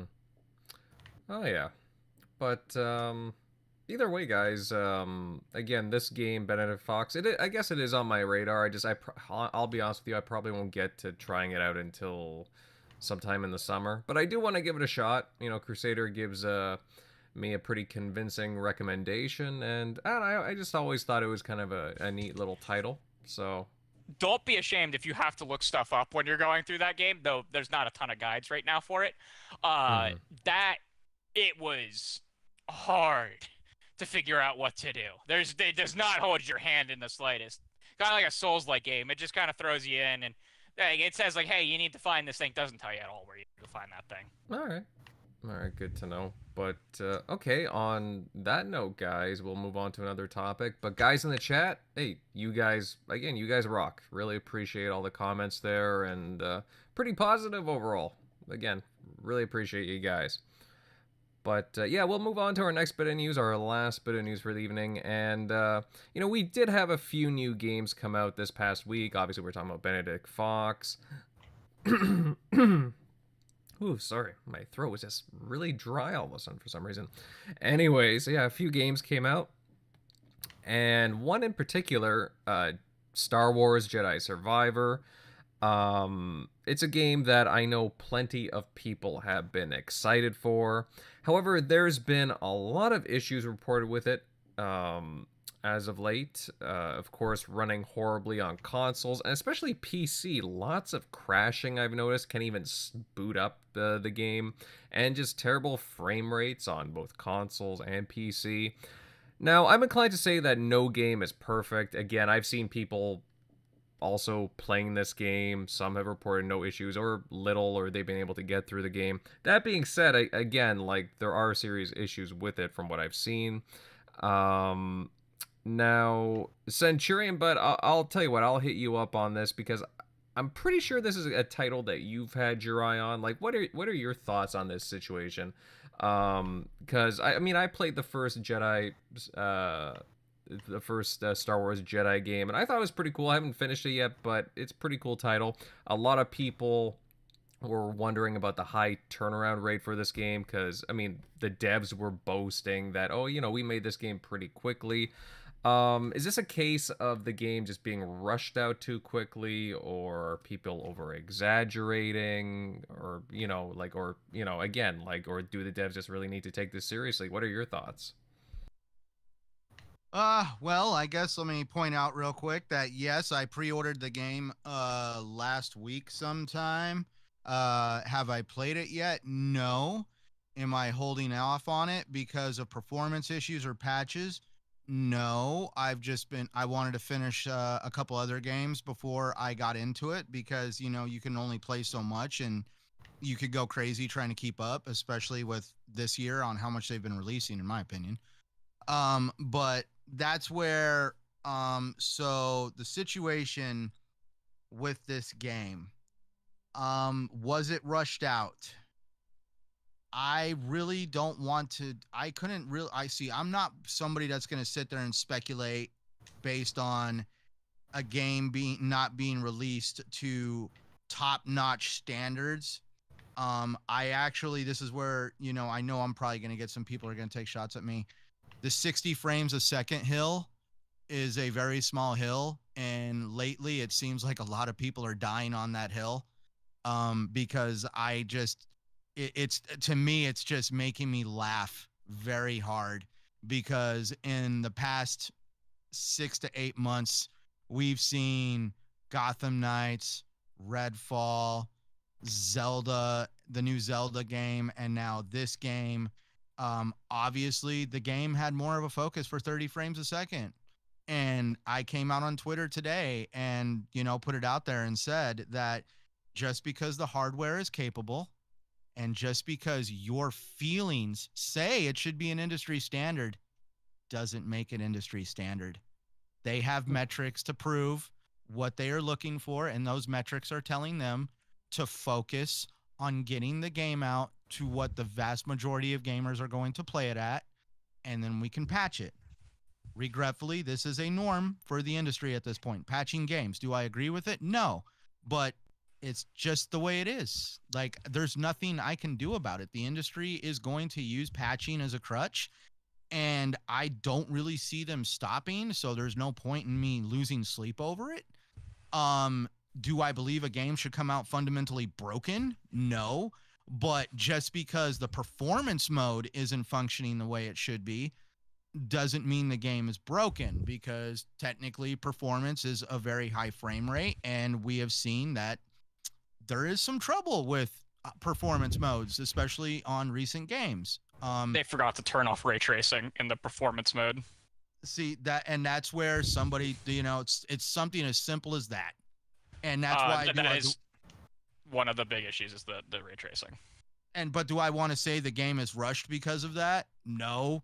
Like, if we really think about it, the logistics of coordinating a bunch of people to create a title, to create a title like this, it's a pretty big undertaking when you got to get all those people to cooperate, and you have one guy that totally screwed up and forgot to turn that off. I am going to counter you there, though, because you're only talking about the console version. The PC version is actually broken. Oh, no, the PC actually fucked. But you know what, though? But the funny part is they came out and said why.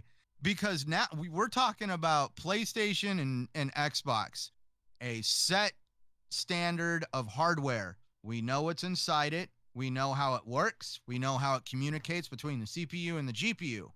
But now, let's bring in PC.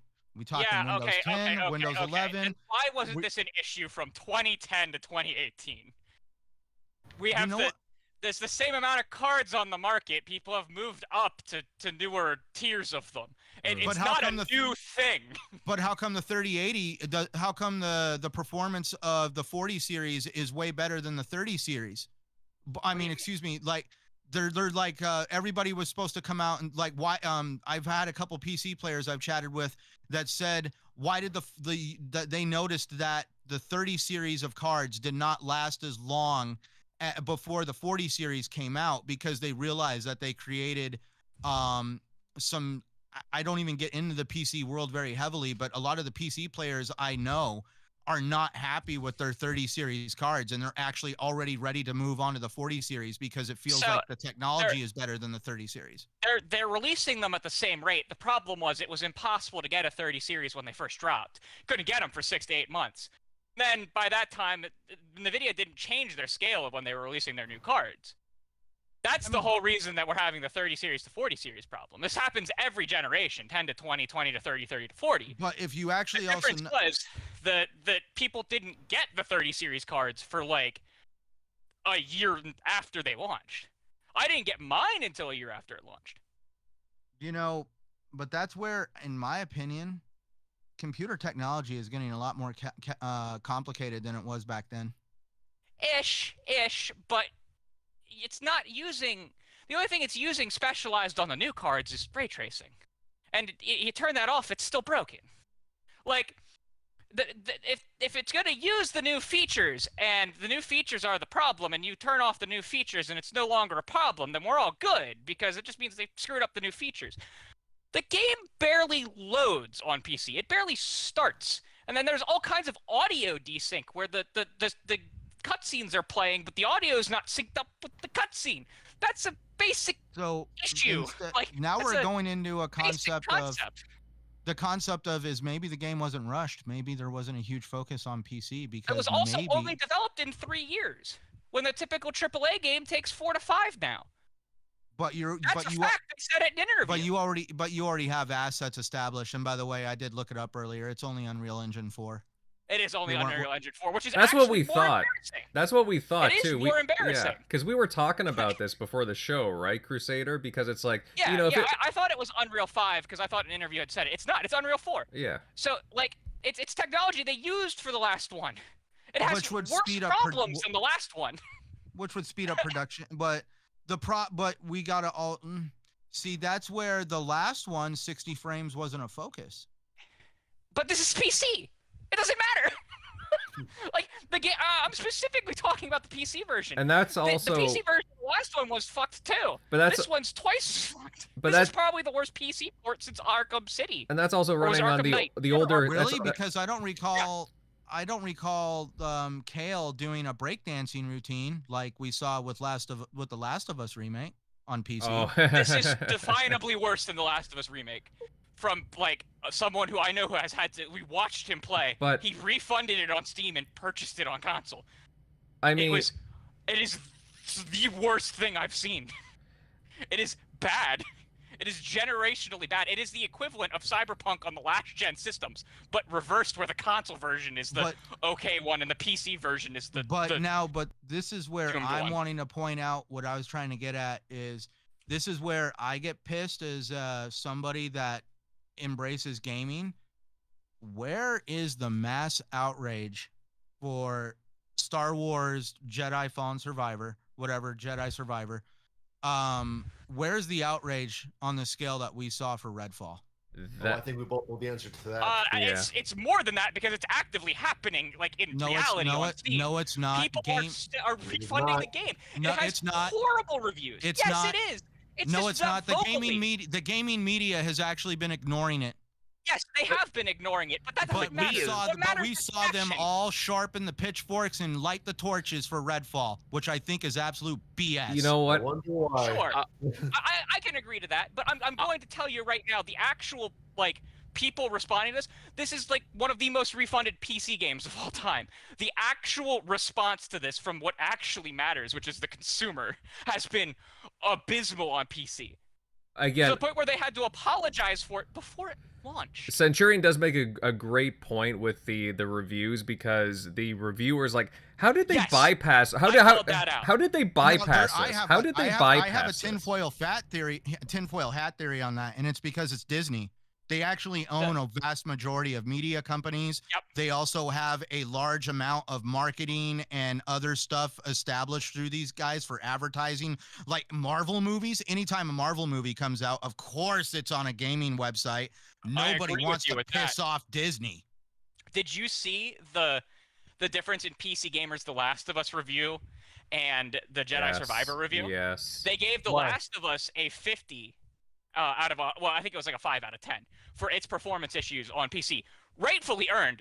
was a nightmare and was previously the go-getter for worst PC release in a long time. But they gave the same game with worse, or they gave this game with worse issues an 8 out of 10 and glossed over the issues.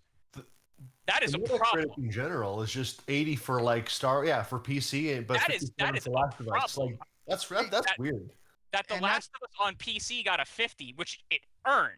I'm not saying that that's wrong. So that's where I'm wanting to come out and say that if you tweeted, wrote a news article, or said at the water cooler you are not going to play Redfall until that game is 60 frames a second, I better not see you online playing Jedi Survivor until that patch rolls through.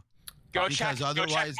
Go check it right now. No, I'm not aiming that at you. I know you're waiting. I'm talking about the other people that wanted to tear down Redfall because it's not 30 frames. Because it's not 60 frames a second, but they're going to give a Star Wars game a pass because it's a Star Wars game. Yeah. I did say publicly that I was really excited for the Star Wars game. I was ready to get it. My friend was going to get it for me for a belated birthday gift. And I told him just wait. Because if you buy it later, it might even be on sale by the time that it's actually fixed. I'm not going to play this because of how broken it is, even on console, because it's still pretty broken on console. It has save issues. Yeah. Your save can just get randomly corrupted and break. And that's why, like, again, I just kind of, like, okay, like, you know, the media puts out different articles, whatever, I'll glance over them. But, like, again, I don't even go for them for my trusted, like, sources anymore. You know, I just go to content creators or, again, you guys, friends, right, on, like, where to go. Like, again, just opinions on games. Redfall, I am very, very curious because I think the reviews start coming out tomorrow, if I'm not mistaken. They do. I believe it's 9 o'clock tomorrow. EST. Okay. So that means that they're positive, but maybe not too positive. And I'll tell you what, if they hammer on Redfall for its performance issues, like say it has performance issues even in the 4K 30 mode. Let's be hypothetical just for a second. Let's say if they hammer on those performance issues and they didn't hammer on Jedi Survivor, like I go look at the same publication, I'm gonna be pissed. I'm not playing the game, holding off until the 60 FPS patch, but I'm all in the boat of, hey, keep that same energy. And I want the energy to tear apart a game for its performance issues. But if I'm not seeing that consistently, I'm calling that out. You can guarantee that's a certified Crusader moment. I will be pissed if they call out any performance issues and knock points on it, and didn't knock points on Jedi Survivor. A couple publications did knock points on Jedi Survivor for its performance issues. A couple places refused to even review it until they could like get past stuff. They were just like, this is too broken. A couple sources did, but by and large, that is an actual travesty that it got reviewed as good as it did with its performance issues. See, that's where I want to at least come out. Like, I could care less about frames, but if you're having save issues and like you were saying that there was teleporting taking place on the screen, now were they trying to run it at 60? Were they trying to run it at 60? No. So they were running it on resolution mode. Well, they were. I don't know. I have to ask him. I'll ask him and get back to you on that. But it wasn't frame rate that was stuttering. The physical entities were teleporting around the arena in a way they weren't supposed to. He reset and went back, and the fight worked as it should have. But like they were flickering and teleporting all about. That ain't a performance problem. That's a bug. That's a raw dog bug. Somebody's performing some voodoo on your bloody PC there. Oh man, dude, you're just susceptible to the Jedi mind F of the game. But like, and I know that there's a specific boss fight that's really hard in the game. I know most about it because I was watching my friend play. Because if I wasn't, I was going to at least experience the Star Wars alongside him. Because I don't want to be spoiled for it, so I figured I would just watch him play. And that way I could get in it. There was a certain boss fight. Boss fight was had to do it a couple times because of issues with the game itself. I'll be honest I though. can't say exactly what because that would be massive spoilers, but there was some issues with the game itself that just ruined fights. Again, if I'm to keep that same energy that again I made the comments for Redfall previously. Again, like lower frame rates, they don't bother me. I'll play a game, whatever. That being said, this is more than just frame rates. This is actually like affecting the perform like the actual like the game playability of the yeah game. playability of the game like It's the equivalent where like Cyberpunk was still broken on PC, just like not nearly as broken on PC. Well, that's where I've learned you have performance and optimization, which are your frame rates and stuff like that. But I call it mechanical issues, where the actual like, it has like some bad basically the actual issues. code of the game, or like you're saying bugs and glitches, something that's not part of like that's tied to a frame rate or optimization. It's actually in the coding of the game.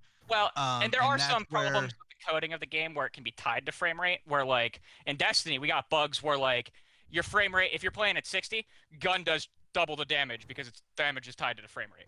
Like there are some code things that can be tied to frame rate, but if any developer has that these days, they should be smacked because that's just bad design.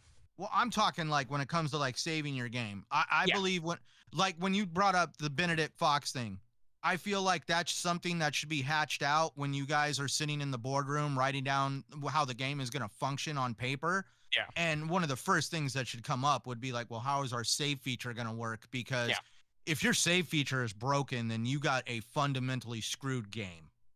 Because, and from what I understand, the Jedi Survivor gets worse as the game goes. Like the first couple levels are more polished than later levels. So like it degrades more and more as you play. So is that more of like a memory leak issue?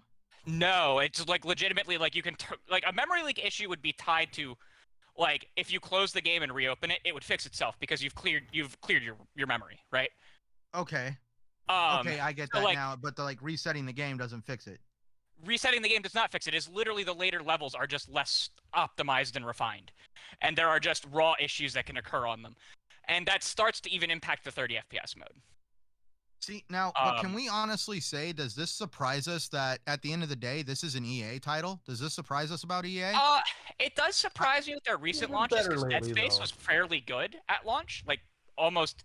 It had some problems 2042? on PC.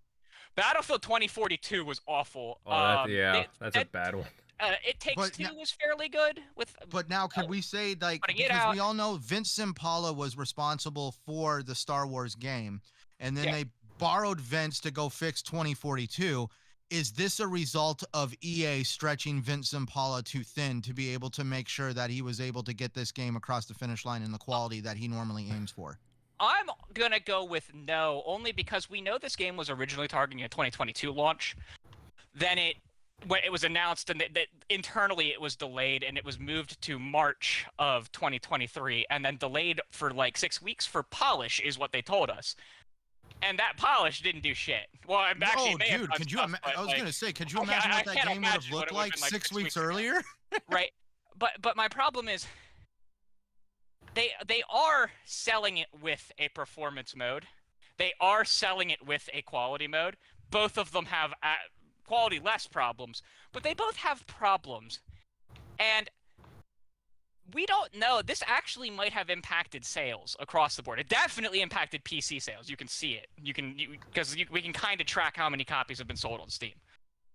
Mm-hmm. Console, at least physical, is way down on it, way below what would have been expected in the UK. Because there's an expected throughput of how much physical you would expect, even though it's down from previous copies. It's down way further than people were expecting. So it's going to be really interesting to see how this one pans out. Do you mean there's less physical sales? Yeah, there was less than Jedi Fallen Order, which was expected because of like the normal decrease in physical sales. Like, and I'm not talking specific platforms. I'm talking overall, right? Well, I believe that's because people are being incentivized to abandon physical. Like, I mean, like, look at it this way. Like, if you order the game, the base version of the game, you're getting a pre-order skin bonus. And most of the time when you go and buy those physical copies, you don't get those pre-order bonuses like you do for buying digital. And I agree with you. I bought it to decrease. It decreased far more than what was like the trajectory that was expected. That's what was very interesting.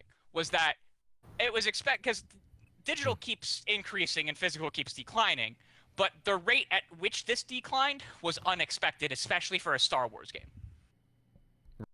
Because Star Wars, FIFA, Call of Duty, they're brands that just kind of sell when you see them on a shelf. and it was expected that this would do better physical than Well, it.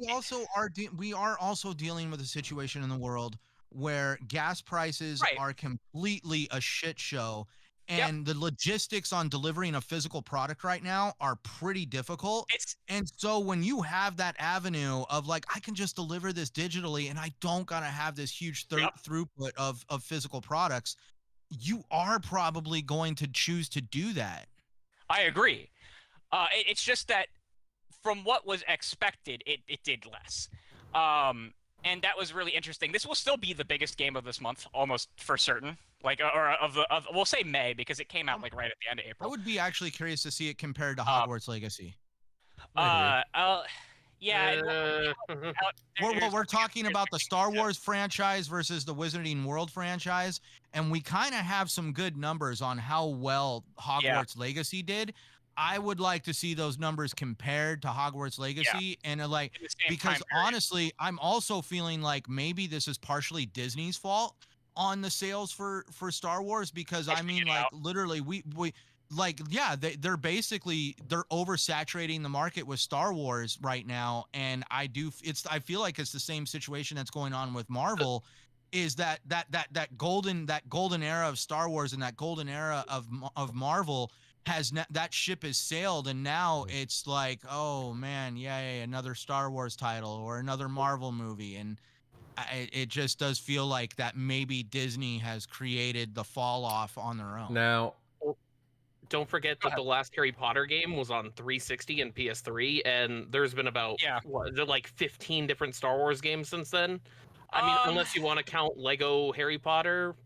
There's been, I think, I actually enjoyed Lego Harry Potter. That was actually a good freaking collection of games. It's actually one of the best-selling games on Switch. Fun fact. Nice. Now, Joe, just before, not to interject, Crusader, Joe, is again, is this a game that the Jedi Survivor, is it something that you've been keeping an eye on, that you're interested, or is it something that you're gonna pass on for now? I would pass on it for now, just because the $70 price tag is a little steep, and I still have not finished the first game. And from my understanding, this one takes it starts right after the first game, so it's a continuation of the story, and I don't really like jumping into something when I haven't experienced something else. All right, that's fair. Makes sense. Yeah, no, totally get it. So yeah, go on, Crusader. You were saying? Yeah, it'll be really interesting to see where this pans out. Also, it'll be really interesting to see how Tears of a Kingdom cuts into it. Because I forgot that comes out in 2 weeks, doesn't it? That comes out not next week, but the following week, I think. The Zelda game. Oh yes, you're right about that. Yes. So it's just so disappointing because Respawn had been really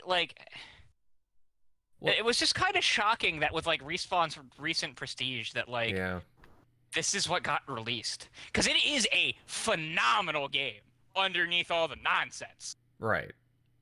Yeah. Well, that's what a lot of people are telling me too. The guys who are having at least some minimal issues, because again, it's not affecting everybody, or again, minimal stuff, or there are some nagging issues, but they're able to go through it.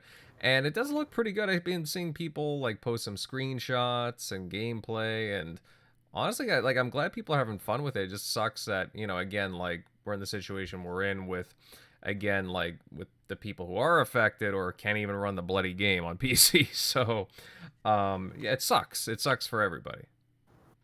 Also, the resolution being internally 628p is kind of nonsense on consoles. Yes. But I think ultimately the base game should be pretty good. The frames is a nice touch, but the core game being great is the first priority. At least they nailed that. Now, MLD, is this something that you want to try, or are you holding off for now? No, I haven't played the first game yet, so I gotta do that first. But Redfall's on my list. That's the game I'm gonna play next anyway. And yeah, I mean, on that minor note, sure, 60 frames would be nice, but I'm more concerned about the game itself being good, as I said before. That's what matters. Arcane doesn't make bad games, and I'm not gonna let frames be a deal breaker for that. I'm praying for server stability for you on Wednesday. Praying for it. Yes. All right. Yes, Because I really hope that they are prepared for the amount of Game Pass users that are going to be signing in, because they have a server outage. It's not going to be able to play, and that sucks. Wait, I thought it's out Tuesday, not Wednesday. Is it Tuesday? I'm sorry. I thought it was. I thought It's someone the had said second, I Wednesday think, earlier. right? Yeah. I thought someone had said Wednesday earlier. If it's Tuesday, that's my apologies. But yeah, Okay, I hope okay. you have the servers are good on Tuesday. I hope so too. well, we're gonna I hope that they'll pull I'll play recent solo. I hope Bungie. that makes it okay. we're gonna but- find out. We're gonna find out. Like, actually, guys, I mean, Gene makes a good point there. What do you guys think? I mean, again, I try not to go for scores, but I guess it's kind of fun to think about or guess. What do you guys think the Metacritic's gonna be for this sucker, Redfall? Well, Prey was 79 back when it came out, so this is the Prey guys, not the Deathloop Dishonored guys. So I'm gonna say also high 70s. Yeah, I was gonna say 78 to 82 because I always like to do a little bit of a range, because aggregate scores are hard depending on how many people are reviewing. It can get skewed real bad. So I'm going 78 to 82. Okay, all right, that's fair. How about you, Joe? What do you think this game is gonna range in reviews wise? Probably good 78 to 82 as well. I think that's reasonable. I mean, the gun, ID worked on the gunplay for it, and they make like the Wolfenstein games. So like I have some pretty like high hopes there, but I feel like unfortunately because it's Xbox, the performance might take into place. All right. All right. I mean, hey, we'll see what happens there. How about you, Centurion? Centurion. No, I'm there you go. here. Sorry. Jeez. I'm with you on the 78 to 82. At least that's what I'm hoping, if it's graded on the level that I would like to see it graded on, but I am concerned a little bit that we are going to probably see a little bit of an over scrutinization, because they held back that 60 frames patch, so now they're going to probably be like nickel and diming every little thing they can, and that's what I'm worried about.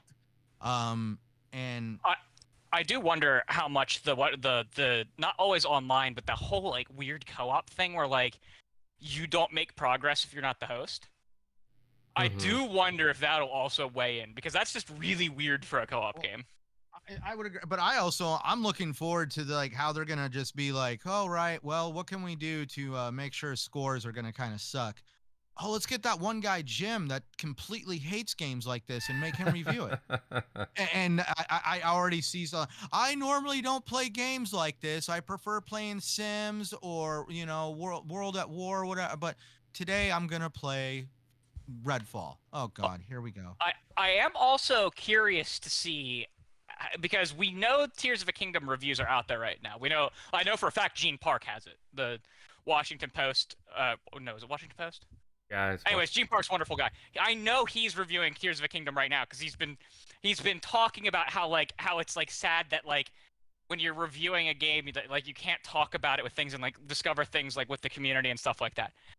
I am curious to see who ends, because like Jedi Survivor was just reviewed. They just finished reviewing that last week, and Tears of a Kingdom reviews are going on. I am wondering how many reviews we're even going to see, because they launched this game in between two titans of a game. They launched it in between a massive Star Wars game, and they've launched it in between a massive Zelda game. Now here's something that, like, let's go down a rabbit hole. Do you think because the issues that Jedi Survivor's seen is going to actually get some good reviews for Redfall, if by some chance the performance is there? If it's stable, I think that will be absolutely noted in it. If it's not a stable 4K 30, it will be crucified. Oh, right. Okay, yeah. it will go both directions. I think it will be praised if it is exceptionally stable on console and PC. If it's not, they will, because of how mad people were at like PC Gamer for giving the game an 8 out of 10 despite all of its issues on PC, and then writing an article literally the next day about how bad the PC port was. You will see companies, at least for the next couple reviews, being tighter. I don't think they will about Zelda. I think Zelda could run at 15 frames and no one will care because Nintendo has bred that mentality into their fans. Whereas the consoles have bred the super high visual quality and now the desire for performance with their marketing campaigns over the last like 15 years. But I do think there could be some positives thrown in because of recent news with PC ports if it has a good PC port. Right. I'll put my hat into the ring here, and I'll say somewhere between like a 77 and an 80. I mean, I think it'll get some pretty decent review scores. I'm just curious, again, what happens, like if they'll really judge it by the frame rate, you know, what they say about the co-op, the world, the weapons, and so on. Yeah. So I think co-op's gonna be a negative. I think I can guarantee that is gonna, and that's why I'm not putting it higher, because I actually think that if the co-op was good, that it would probably be closer to an 85. I think that the weird limitations on co-op that we don't see in games like Borderlands, which it's probably its closest analog to would be the Borderlands. It's just weird. Like that whole, like, you don't make progress on the campaign on your character if you're not the host is really weird. You could skip entire campaigns in Borderlands just by being with the host. You beat the final boss and you've got full campaign completion. Like, it's just really, it's a really weird structural decision that screams that they were making a co-op game and they didn't really know how to make a co-op game because they haven't made one before. Right. Invader, correct me if I'm wrong, but didn't Evil West also have the same limitation? Where you could co-op the game and you could, but your game would not carry over like the progress that you made if you were the person weird. That Evil West, I really don't know, to be honest. I mean, I own it. I haven't even opened it, to be honest, yet. So, guys, do you know? I'm just wanting to at least point out, though, that this limitation is not the first time I've seen a co-op game have this limitation. No, it's not. But it's not something that you'd expect today. Just like I don't expect a movie to be black and white today unless it's a real noir, bougie, like film festival title. Hey, now, don't be dissing my noir titles. I like those suckers. Listen, I also like noir titles, but they ain't for the average person. I want to give Redfall some praise where praise is due. Its advertising campaign in the last like 3 weeks has been stellar. Other than the 30 FPS. That trailer that they dropped last week, if someone in chat can tell me who covered the Black Hole Sun, because that was not Soundgarden, and everyone has said Soundgarden's Black Hole Sun. I know it's Soundgarden's Black Hole Sun. Who did the cover? Did you see the Australian subway advertising? Yeah, the Australian subway advertisements were really cool too. Like the stairs being painted for it. That's the kind of stuff that I love to see when I go out, like seeing the posters and shit. And like when I'm in Philadelphia visiting my friends, seeing like movies that do that and other games that do that. And I really and Bethesda's actually been fairly good at it for years with like the Fallout games. I really hope that some of that rubs off on Microsoft proper because they haven't been doing stuff like that lately, and it's cool. Oh, they're terrible at advertising. But that final trailer for Redfall was awesome, with the Black Hole Sun playing. Yeah. That was how it should have been advertised the whole freaking time. None of this IGN first nonsense where they played it like cheap.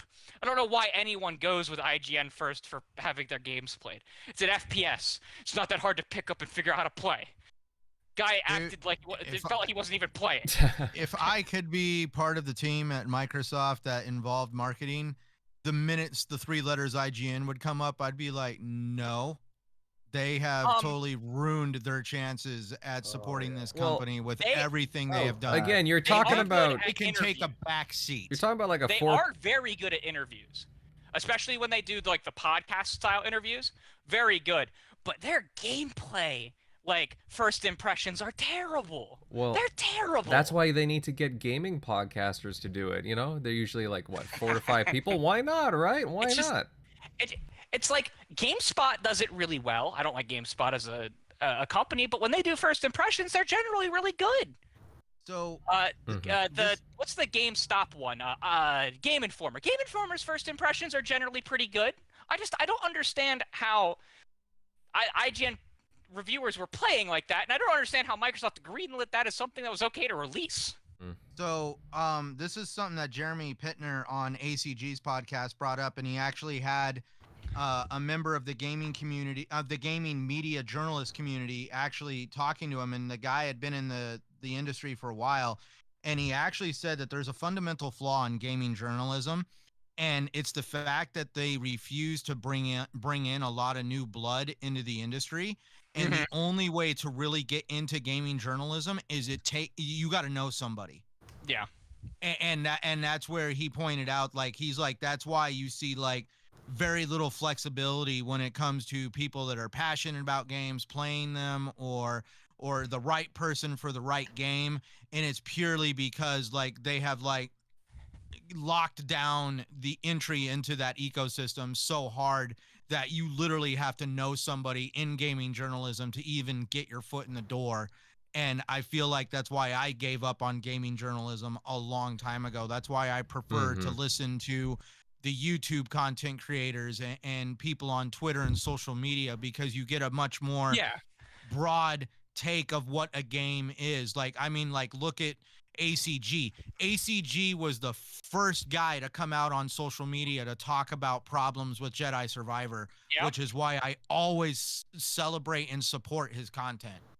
He and SkillUp did too. SkillUp roasted it. Yeah, he absolutely roasted it. Well, and I know ACG was the first one I saw. I don't know about that. I'm just SkillUp.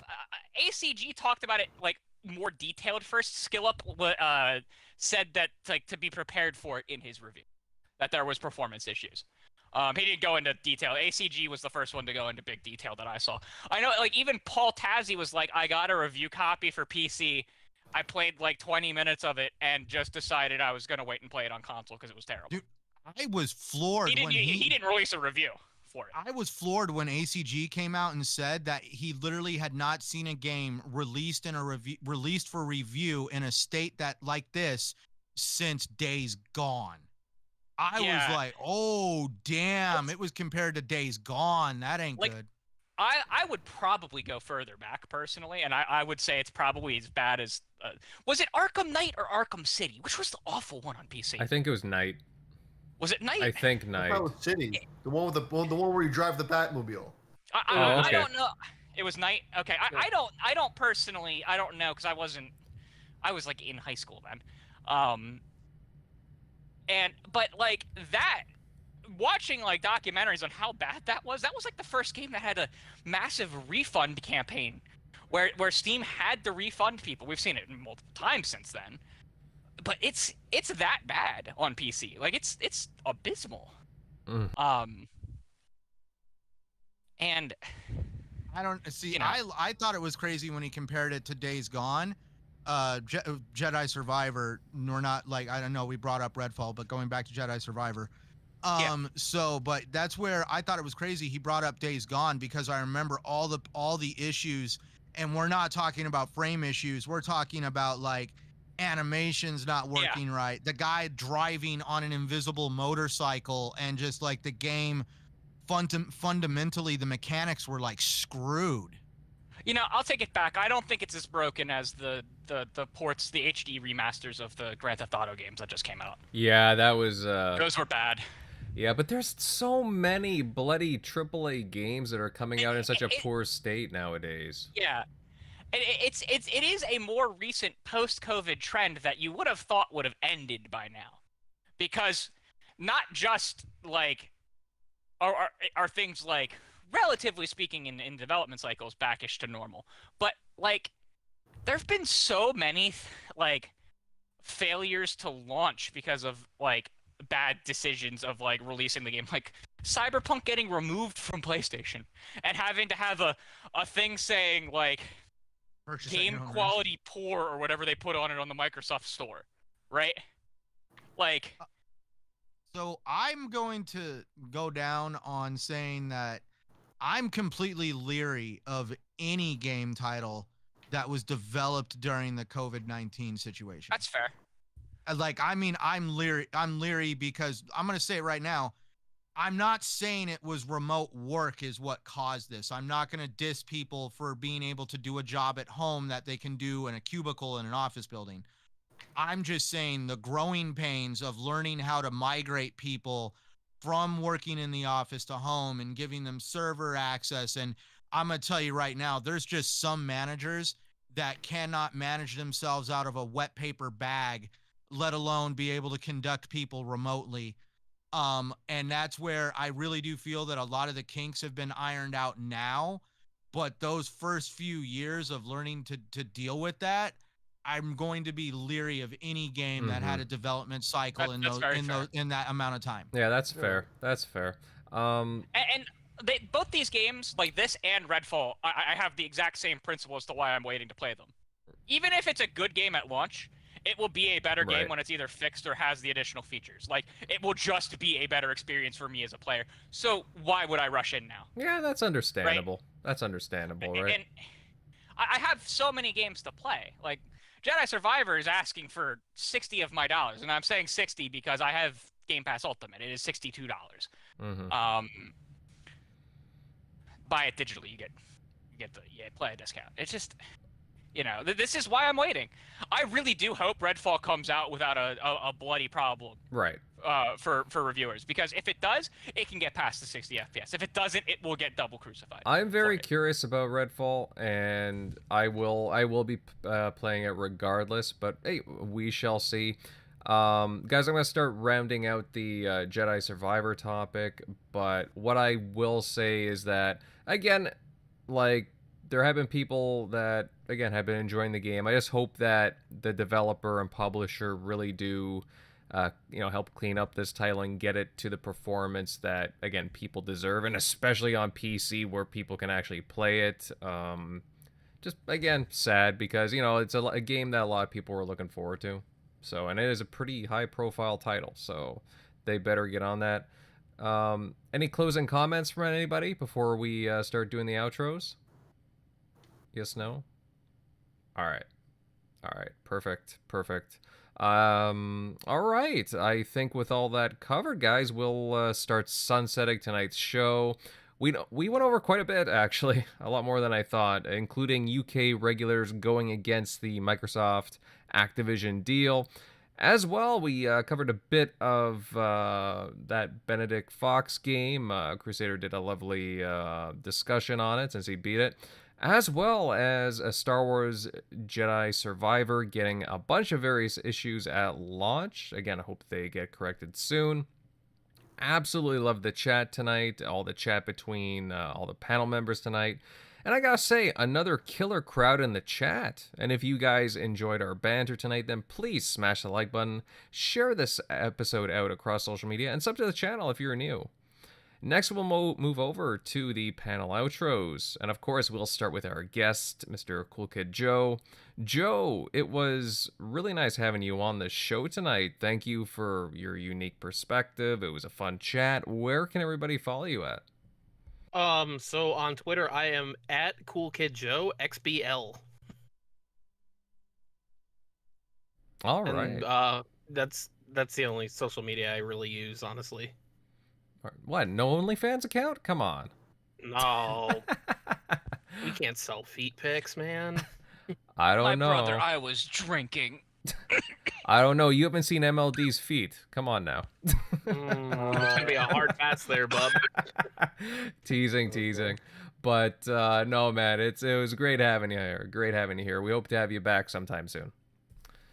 Definitely. Yes, sir. Next, over to the TXR panel members, starting off with the Feet Man, General MLD. Buddy, good show tonight. Where can everybody find you? Oh, yeah, good show. You guys can find me at MLD Ghost on Twitter, gamertag Ghost MLD. And yeah, looking forward to the next week. Yes, for sure. Moving on down the list, Centurion, buddy. I thought you had a really excellent show. Where can all these wonderful people find you? Great conversation, gentlemen. And for those interested, I will be starting an OnlyFans. We're going to call it Gaming Fanboys and Bearskin Rugs. Ooh, sounds I know, right? hot and romantic at the same time. For those trying that interested in finding me in the crazy world I live in, because I refuse to accept your reality and I substitute my own, you can find me at Centurion1307 on Xbox Live, Twitter, and of course YouTube. You can also find me on Gaming Beyond the Box every Sunday night, 2 hours before the start of this show. And you can also find me right here on TXR every Sunday night. And yeah, it's been fun, guys. Great conversation. I wholeheartedly agree. Moving on over, Crusader, pal. Hey, love the energy, love the talk about all the games, especially Benedict Fox. Love it, pal. Where can everybody find you? Yeah, you can find me at Crusader3456 on Twitter and all of the gaming places where games can be gamed. Yeah, it was a great show tonight. I love it. I love it when Centurion and I get going back and forth. I absolutely love it. It is so much fun. I agree.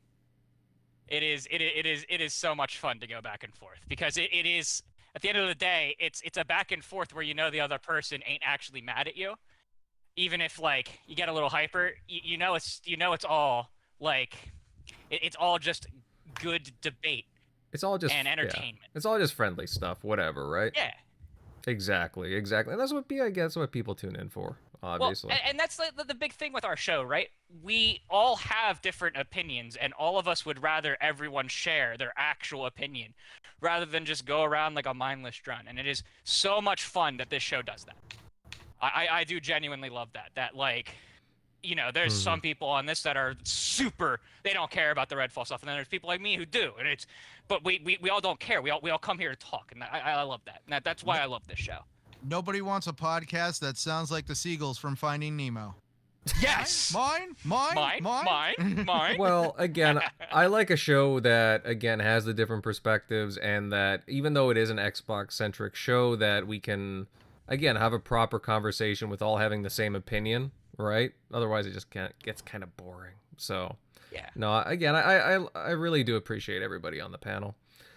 But yeah, guys, to round out this wonderful crew, I'm Invader. You guys can find my content on YouTube at Invader Gaming. I've been putting out some unboxings recently. Also some more Atomic Heart stuff. Again, though, guys, love the chat tonight. And guys, you know, we're looking forward to the next one. I will not be here next Sunday, but Centurion will be here to take the reins. So you get to look forward to that. And I look forward to all the Redfall talk. I can guarantee you that for next Sunday. Later, folks. Have a good one.